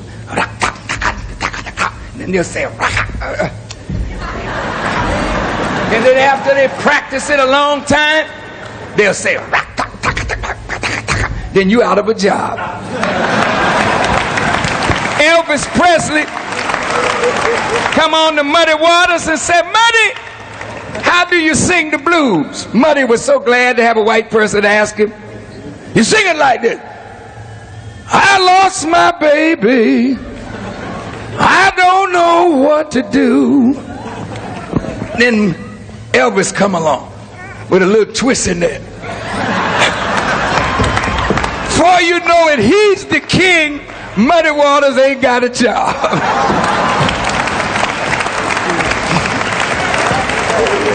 White folks sing blues today. You listen to them, you swear it's us. Got that gravel voice. Sitting by the dock of the bay. I swore it was black. I seen him on TV. I said, y'all got it. I see white folks dancing today. They cooking, man. I said, go on, tap, man. It's time for us to do a new thing so white folks singing the blues now.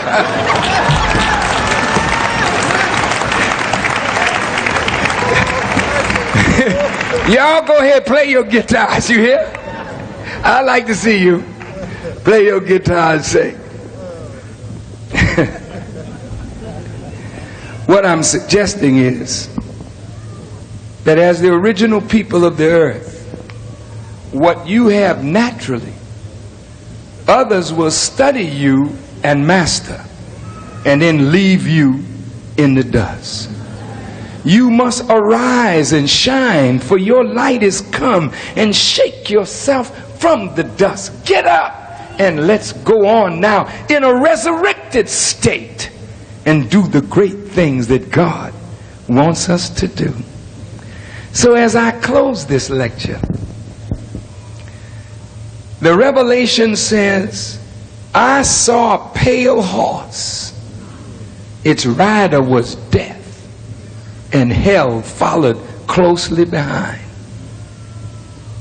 To the Caucasian people in the audience, when God gave you power to rule, He gave you guidance to exercise that power. If you disobey God and the prophets, then you still got the power, but you use it so in contravention to what God says that you become an enemy of God. I have a book here in my hand. It is black. I didn't bring my pen. This'll work. This is white paper. This is white paper. I'm balling it up real firm because I want to make an example. Here's a black book that's heavy. Here's a white piece of paper that's very light. These things are not equal. When I drop them, you would expect the black book to get to the earth first, right? Because it's bigger, it's heavier, and it's blacker.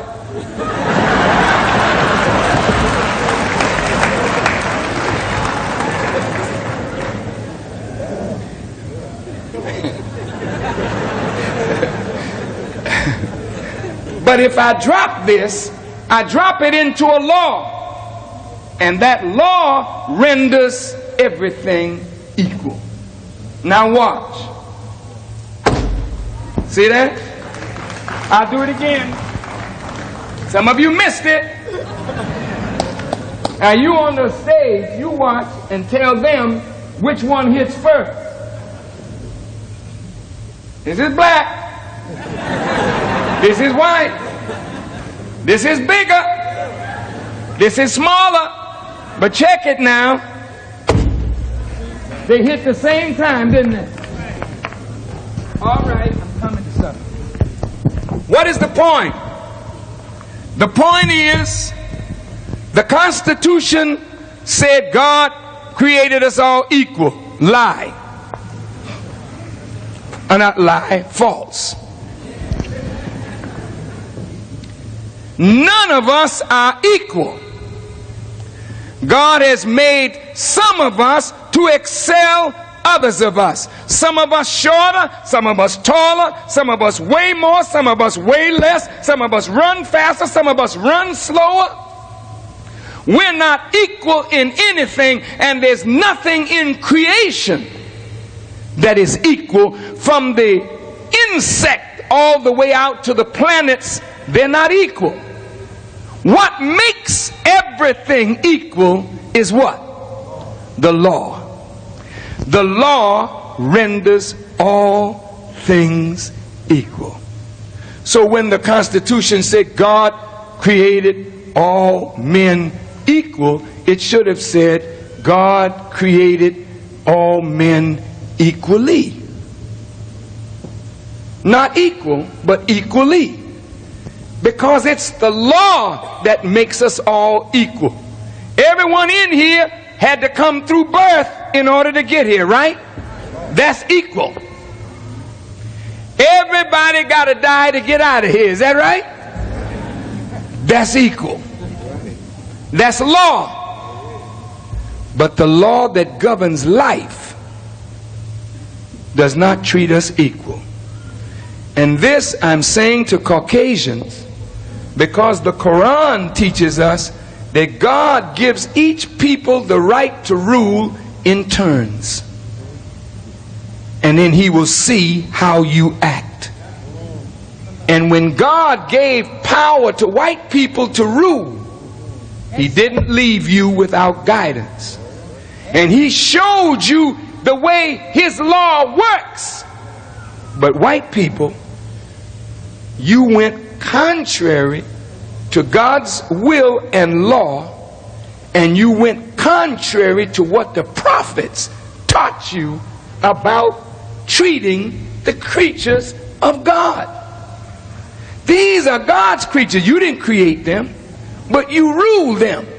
So if you rule what you didn't create, you got to rule God's creation by his rule of law.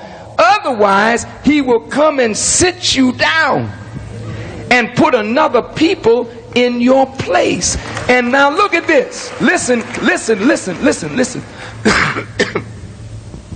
The reason that the Bible prophesies a judgment is because there was no justice in the way the world has ruled. Now, I showed you about law, right? With the black book and the white piece of paper. If we live in a world that upholds you because you're white and condemns another simply because they're black, that's not a world of God. That's a world ruled by Satan. Now, to white people, listen. This is serious. Because you didn't go get your people and bring them here to make them slaves. Your fathers got my fathers.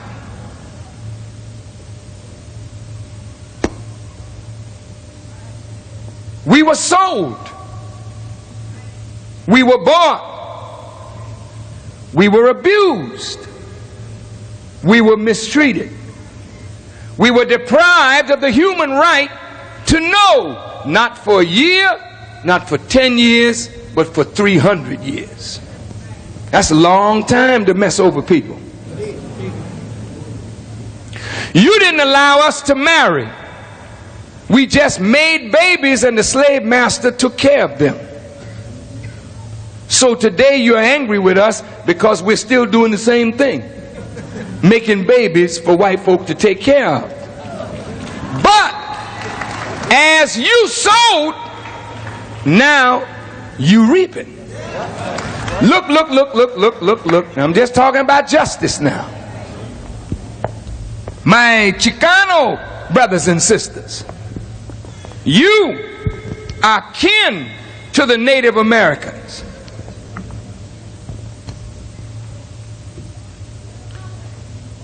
You once owned this state.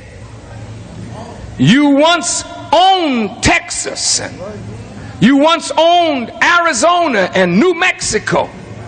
That was yours. You didn't bother these people.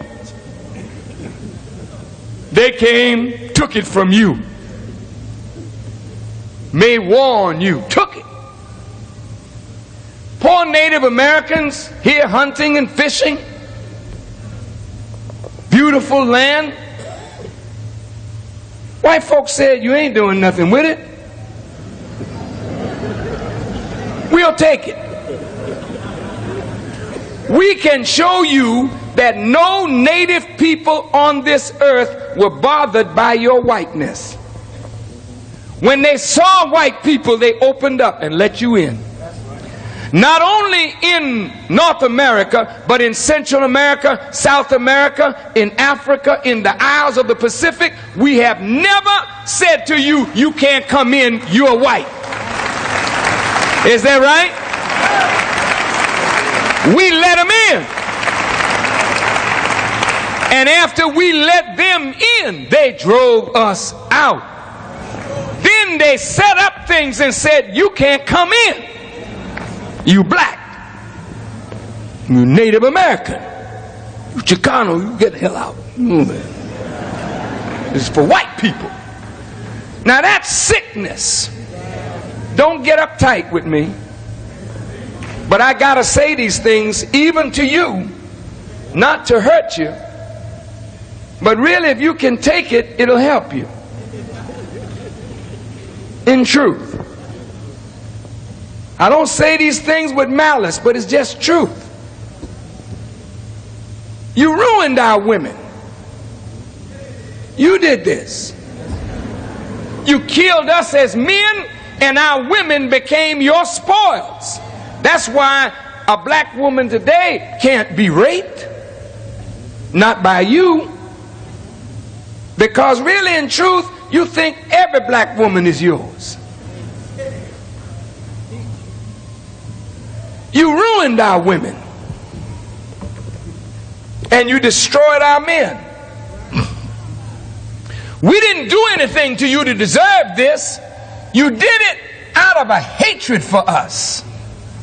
And out of fear of the power in the testicles of a black man. You know that anything that we touch ain't gonna be what it was. You know that. You can bring your sperm and put it in a black woman, and she's strong enough to make it us, even though it's you.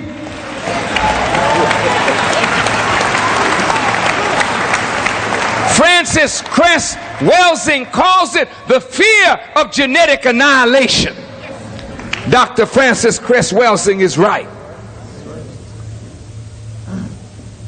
Out of this fear and hatred and envy of the original people, you have destroyed us all over the earth.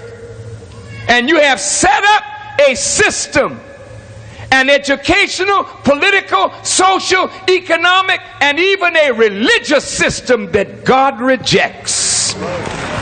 Listen to me good now. This is the wind-up. God rejects a political system that doesn't have justice in it. God rejects an economic system where the wealth is in the hands of a few and the masses of the people have to scratch for what rightfully belongs to them. How in the hell can one or two people own the earth? We all come up out of it. They come up out of it. They got to go back down into it. But we got to pay homage to them because they took the earth from us. And then the value that is in the earth and under the earth, they take it out, make us work the mines. And we end up with nothing. And they pass on that they have stolen to their children. And their children wax fat and then say to us, we didn't do that to you all people. We wasn't around when that happened to your people. You're right. You were not around, it's true, but you are the beneficiaries of what your father stole. Right.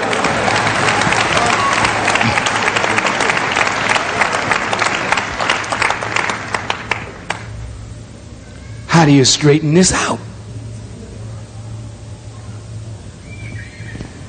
And I saw a pale horse. The rider was death, and hell followed closely behind. And I must respectfully say to Caucasian people, everywhere you've gone, death came with you, and hell has followed closely behind. I mean no disrespect. I mean no disrespect. But a horse is an intelligent creature. And the Honorable Elijah Muhammad said to us, we should not eat horse meat, even though it's a good meat. To eat a horse is like eating another human being because of the supreme intelligence of a horse. But when I saw a pale horse, the rider was deaf. Each of us, the horse is a beast. But when death rides the intelligence of a human being, he becomes an intelligent beast. Are you listening? And what is the death that rides the intelligence? It is when the intelligence makes you think you know better than the best knower who created this wonder called universe. And as long as you think you know better, you don't have to follow God, you don't have to obey his prophets, you do what you please, then death is riding your intelligence, and hell follows you everywhere you go. And I saw the sheep. They had the mark of the beast in their forehead and in their hands. And here we are, human beings, but we think like the rulers of the world have taught us to think. We go to their schools, their universities. They teach and train us. They've been our religious guides. And they've set up religion to reflect white supremacy. And that's why the heaven is white. The angels are white. All the prophets are white. Jesus is white. And then you in the church singing, wash me white as snow. Look at it, brother. That's white supremacy in the name of God. And that's why people don't respect religion today, because religion is poisoned with the poison of racism. Racism has poisoned the bloodstream of Islam. Racism has poisoned the bloodstream of Judaism. Racism has poisoned the bloodstream of Christianity. How are we going to get the world straight? Behold, I make all things new. There'll be a new heaven and a new earth, and the former things shall pass away. And I saw a black horse, and its rider had the scales, the balance in his hand. Meaning that after white people have had their day of rule, as it was in the beginning, so shall it be in the ending. God is going to remove the rule of injustice and put it in the hands of those who will give justice. And so this Jesus Christ figure, he is the most important figure in Scripture. Why is Jesus so important? Oh, Jesus is so important because Jesus is the first witness in thousands of years of what human beings could actually become when they submit their will to do the will of God.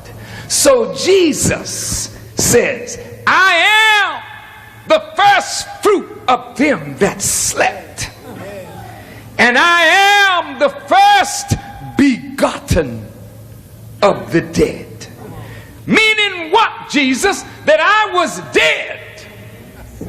Meaning I was a man in the world and overcome by the world, but when God raised me from the dead,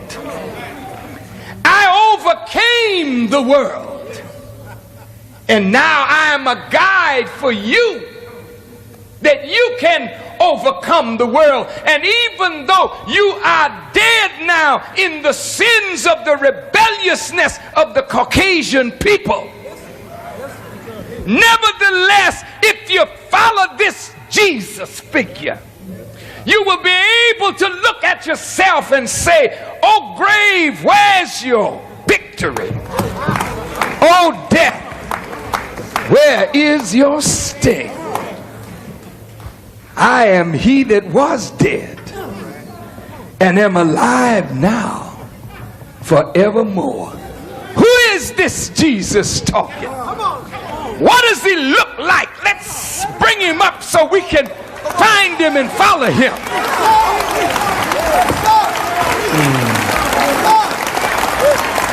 This Jesus, y'all all right? This Jesus describes himself so we wouldn't make a mistake. He said, "I'm the seed of David. I'm the root of Jesse. I am the bright and the morning star." Stop right there. Why the morning star, Jesus? Because darkness will have covered the people. Darkness like the darkness in space before I, God, created myself and then created light and said, "Be," and the sun appeared. I, God, fashioned life, human life, that in the darkness of the womb, yet there was light in the darkness of the womb, for I was there. And when I said be, life started evolving out of darkness, coming out into light. And so I made the earth to witness darkness under the false rule of a ruler who transgressed my laws. And because this ruler transgressed my laws, he's called death. 32 degrees of water. The temperature freezes at 32 and becomes ice. And I have made the wise of this world to come into masonry and to come up to the 32nd degree. Not yet fluid, still frozen. But I've made them at the 32nd degree to come into the shrine where they will learn that there is no God but Allah, and that Muhammad is his messenger. And when you say those words, you begin to thaw out and become a living fluid again. You are like snow, white folk, cold, and you have frozen the divine life in the people. And your own rebelliousness has frozen your journey to divine life. So that when you get to the 33rd degree, you say, "I spied Mecca," because you can't go there. Lord. Jesus, what does he look like? He's the seed of David, the root of Jesse. He's the morning star. The morning star appears just after the darkest hour of the night. And in the darkness, you will look up and see a bright star of piercing brightness. And if you follow it, it will lead you right on up to the sun, and then it gets lost in the light of the sun.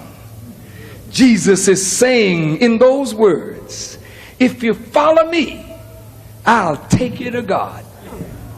If you follow me like I've become lost in the light of the sun, as the morning star gets lost in the light of the sun, can't tell it from the sun. Likewise, if you follow me, Jesus talking, I will lead you back to God, and you will become a perfect reflection of God, that I am one with him. And if you are one with me, you'll be one with him, and he with you. Then he will be in you, and you in him. Ooh, that's heavy stuff. Look now. What you mean you the seed of David, the root of Jesse? David, father, was Jesse. And David had a son called Solomon. Solomon said, I am black but comely, O ye daughters of Jerusalem. Solomon's father was David. David's father was Jesse. Jesus said, I am the seed of David. I am the root of Jesse. Now Paul comes up, and Paul starts describing Jesus. Paul said Jesus was the seed of David according to the flesh, but he was declared to be the Son of God according to the Spirit of holiness. What you mean, Paul? Paul speaking. Paul said, what I mean is, I mean that the flesh of Jesus was from the lineage of David, but the Spirit of Jesus was from God himself.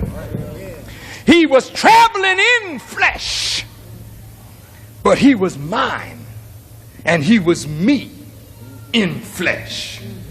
Lord, this is heavy. What does he look like? Daniel talking.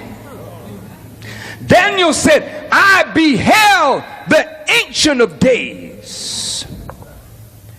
I beheld till the thrones were cast down, and the Ancient of Days did sit. He had hair like lamb's wool, and he had feet like brass burned in an oven. His eyes like flaming coals. Let me ask you a question, Christians. I know you are waiting for the return of Jesus. What would you do if Jesus came back, and he came back black? Could you handle it? How you gonna handle it? All you white folks talking about Jesus is coming again. Jesus is coming. You're right, he is. But he's not a white man.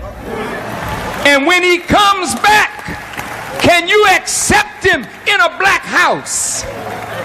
Can you accept God functioning in a black man? No, you can't do that. You couldn't accept King and change Market Street, change his name. You would rather have a Market Street, a street named after a market where you buy and sell, rather than have a street named after a black human being who fought for justice for all.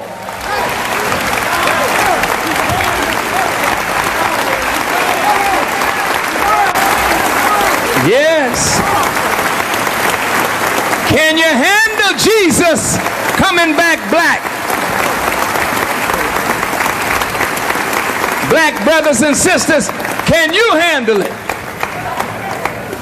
The scriptures say he came unto his own, but his own received him not.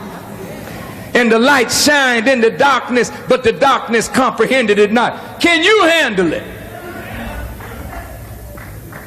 I asked the Jews who are looking for Elijah, and you hold the door open during your Seder feast for Elijah, and you set a place at your table for Elijah. But if Elijah came and knocked on your door and he wasn't white, what would you say? Call 911, it's a nigger at the door?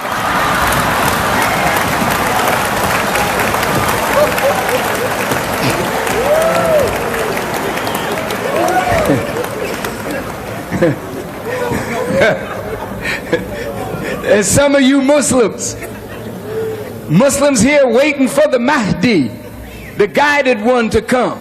You wouldn't need a Mahdi if you had followed Prophet Muhammad. You blew it when you deviated from the Prophet. Now the Mahdi has to come to guide you back to the path of the Prophet. And the Prophet, before he left, told you there was no superiority of white over black. He didn't reverse that.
what would you say? Call 911, it's a nigger at the door?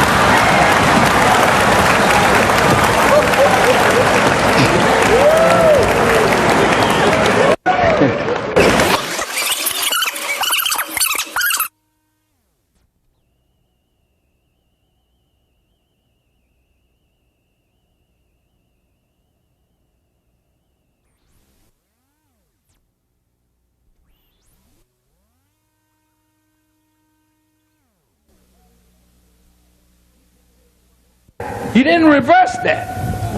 He just said there was no superiority of white over black or non-Arab over.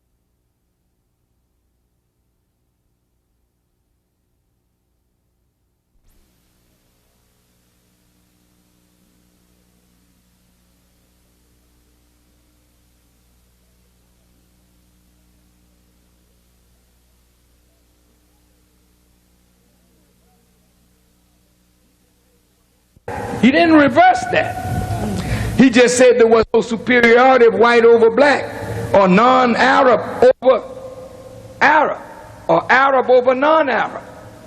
Then he told you all that you should respect leadership, whether it comes from a person whose skin is black like soot and his hair is like dried raisins. He was telling you something. If you can't respect God's grace to you in a black person, you will never come up out of your condition of death. Because it's not the color, that's just the house that he's coming in. It's the wisdom. And so, that black horse and the scale of justice is in his hand, is in the world. He's in the world. And I respectfully say to you all, we can all come up out of this death. From the black all the way to the white, we can come up out of this condition. But the first thing you got to do is to recognize you blew it. We messed up. And if we all messed up, the scriptures say you got to be born. What? Again. That ain't just for white folk. That's for you and me. Well, how can I be born again? I can't go back in my mother's womb for the second time. No, that's right. Jesus hit them real hard when they asked him about that. He said, you see the wind, you don't know where it bloweth or where it listeth. I know Nicodemus didn't understand. What he's saying is, look, the only way you can come back to yourself, you see the wind, you don't know where it bloweth or where it listeth, meaning it's from, you don't know where it's going and you don't know where it came from. Well, so it is with the original man. You don't know where we were born. You don't know how long we were born. And you don't see no end to us. We're like the wind. You don't know where we listed and where we're blowing. We're just here. You got to come back into your original self. You must be born again. And you know how you get born again? Not by jumping up and having a fit and running down the aisles and foaming at the mouth and kick over a few chairs. And I'm born again. Don't be mad with me. Don't be mad with me. Many of you, my Christian brothers and sisters, you are so sincere and wonderful. God gives you credit for trying to be. No, seriously. I'm not trying to be smart. We get credit for trying. But you can't be a born-again Negro. A born-again African-American Negro. In order to be born again, you have to be broken up in the way you've been formed by this world. Scriptures say you and I were born in sin and shaped in iniquity. Well, after you've been shaped in something so long, you don't get born again by just dropping them in some water and pulling them up and dropping them in the water and pulling them and say, now, go on. I've been saved. I'm sorry, Reverend, that's not the way that's done. In fact, a water baptism don't make you a follower of Jesus. A water baptism makes you a follower of John. Because John baptized Jesus in the water, and while he was baptizing Jesus, he said one was coming after him that would not baptize you with water, but would baptize you with fire and the Holy Ghost. Oh, Lord, I'm through now. Why baptize you with fire? Because fire, when it touches this rostrum got a form, but when fire touches it, it breaks it down. That's right. Breaks it down to its raw elements. It becomes ashes. And then God builds it up from there again. It'll take this metal and melt it down. Fire, when it touches a thing, it'll wither this building, bring it down. Even though this is concrete and steel, fire will fix it for you. Is that right? So when Jesus said, or John said, this one coming is going to baptize you with fire, that means that the word in his mouth is like the light of the sun. The light of the sun is pure fire. He said, I am the light of the world. What are you saying, Jesus? What word is in my mouth? It is like fire. When it touches you, it'll begin breaking down the form of evil, the form of a Negro and a nigger made by the world, the form of a Chicano made by the world, the form of a white man made by the world. When this fire touches you, you begin to start getting excited, nervous, because it makes you see yourself as you are. And it starts breaking you down to build you up.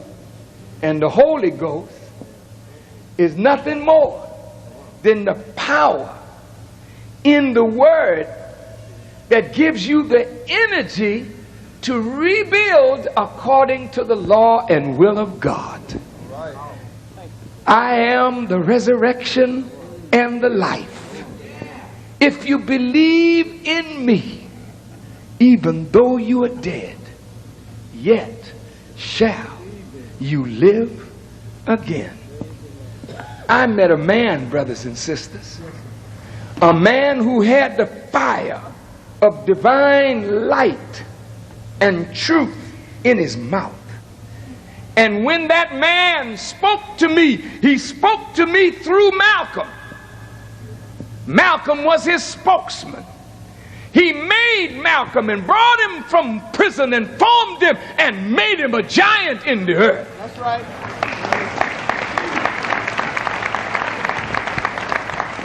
But that word found me. Since light is the essence of my being and yours, when the light touched the light of me, it was light upon light. And I became resurrected mentally from the grave of ignorance of a world that is considered death. And I submitted to God. And when you look at us, Muslims, look at their faces, you see light in their skin. That ain't grease. That ain't baby oil. That's light. Look at their faces. Look at their faces. It's light. Look at my face. It's light in me. Why? Because the light in truth has captured the light in me, and now it's light upon light, and the same light is in you, but you must be touched by the light of truth, which you have already been touched today, but now it's up to you to accept it and then live according to it. And I'm telling you, when I accepted that light and allowed it to discipline my life, I broke down as a Negro. I broke down as a colored boy. I was broken down as a singer of song and dance. But while he was breaking me down, he was building me up according to the Holy Spirit contained in the Word. And so I threw away my reefer, which I used to smoke. I threw away my gambling, my cigarette. I stopped drinking. I stopped chasing women. I stopped eating the wrong kinds of foods. I used to love pork chops. I used to love hog head cheese. But after the light touched me, I left Piggly Wiggly alone. And I would advise you from this day forward, leave that nasty hog alone. It is an ugly thing, and it is an unclean thing.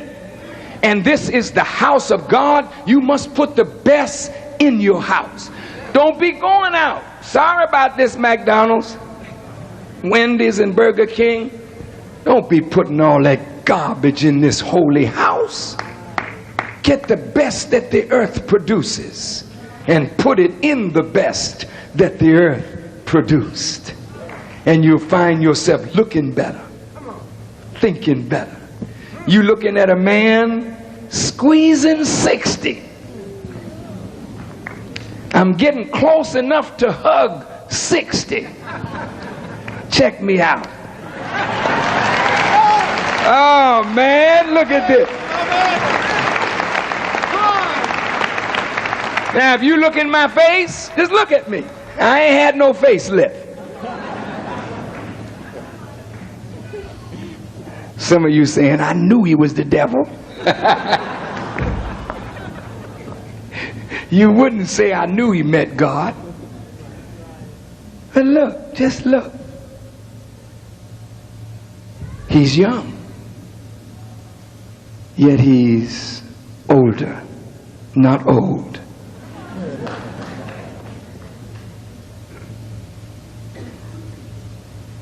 For over 20 years, I ate one meal a day. Many on this rostrum are eating once every other day, because you don't have to eat as much as you eat. Well, I'm a doctor, and I know you should eat 3 meals a day. Yeah, doc, and you die just as fast as your patients, because you don't know nothing about real medicine. I know. You're a good doctor, and I don't think that I'm not respectful of your medicine, because if I get sick, I sure come see you. But I just want you to know, doctor, you really haven't come into the science of real medicine yet.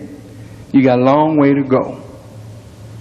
And that's not putting you down, that's telling you you got a long, long way to go, because you're not preserving life with drugs. You don't preserve life with pills. You preserve life by knowing how to feed life from the same source that built life up in its natural state and not in a synthetic state. But we'll get to that at another time. And so, family, you got to decide whether you want life or whether you want death. And there's a way that seemeth right unto a man, but the ends thereof are the ways of death. And so the world has attacked me as a bigot, a racist, an anti-Semite. Why did they do that? Because they're afraid that you will hear truth from my mouth and wake up, and they will never be able to control you again. Thank you for listening, and may God bless you as I greet you in peace. Assalamu alaikum.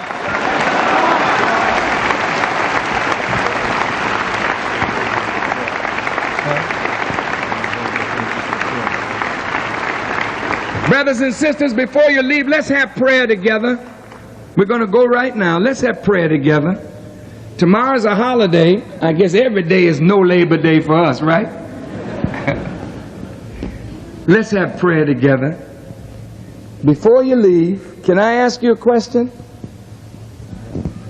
Those of you who listened to what we said tonight, how many of you believe that what you heard tonight, that it is the truth and is good for us as a people? Would you raise your hands? Brother shouted out, I know it's true. Those of you who believe it's true, I'd like to ask this. How many of you, regardless of your persuasion, if you can see Brother Farrakhan is not a hater, a bigot, an anti-Semite, but is somebody that really wants to see us as a people get up and humanity get up? And let me ask, how many of you would be willing to unite with me and let's go build for the good of our people? May I see your hands? Would you raise them up real high? Would you hold them up and would you say after me, I believe in Moses and the Old Testament. I believe in Jesus and the gospel. I believe in Muhammad and the Holy Quran. I bear witness that there is but one God, whose proper name is Allah. And I bear witness that Muhammad is his messenger. You know what? What you just said brought together Muslims, Christians, and Jews in one family. Because when you believe in Moses and the Torah, Jesus and the gospel, Muhammad and the Quran, you believe in the unity of all the family of faith. So from this day forward, when you go out that door, you can go back to your churches wherever you belong if that's where you're comfortable. But look, don't say, I'm a Baptist, he's a Methodist, this one's Episcopalian, that's a Muslim, that's a Hebrew. I'm through it. Only this way is the way to God. All of it is from God. And all of it is designed to take you to God. The thing you must remember is not denomination or name of faith will save us. It is submission to the will of God. All right? Are we together?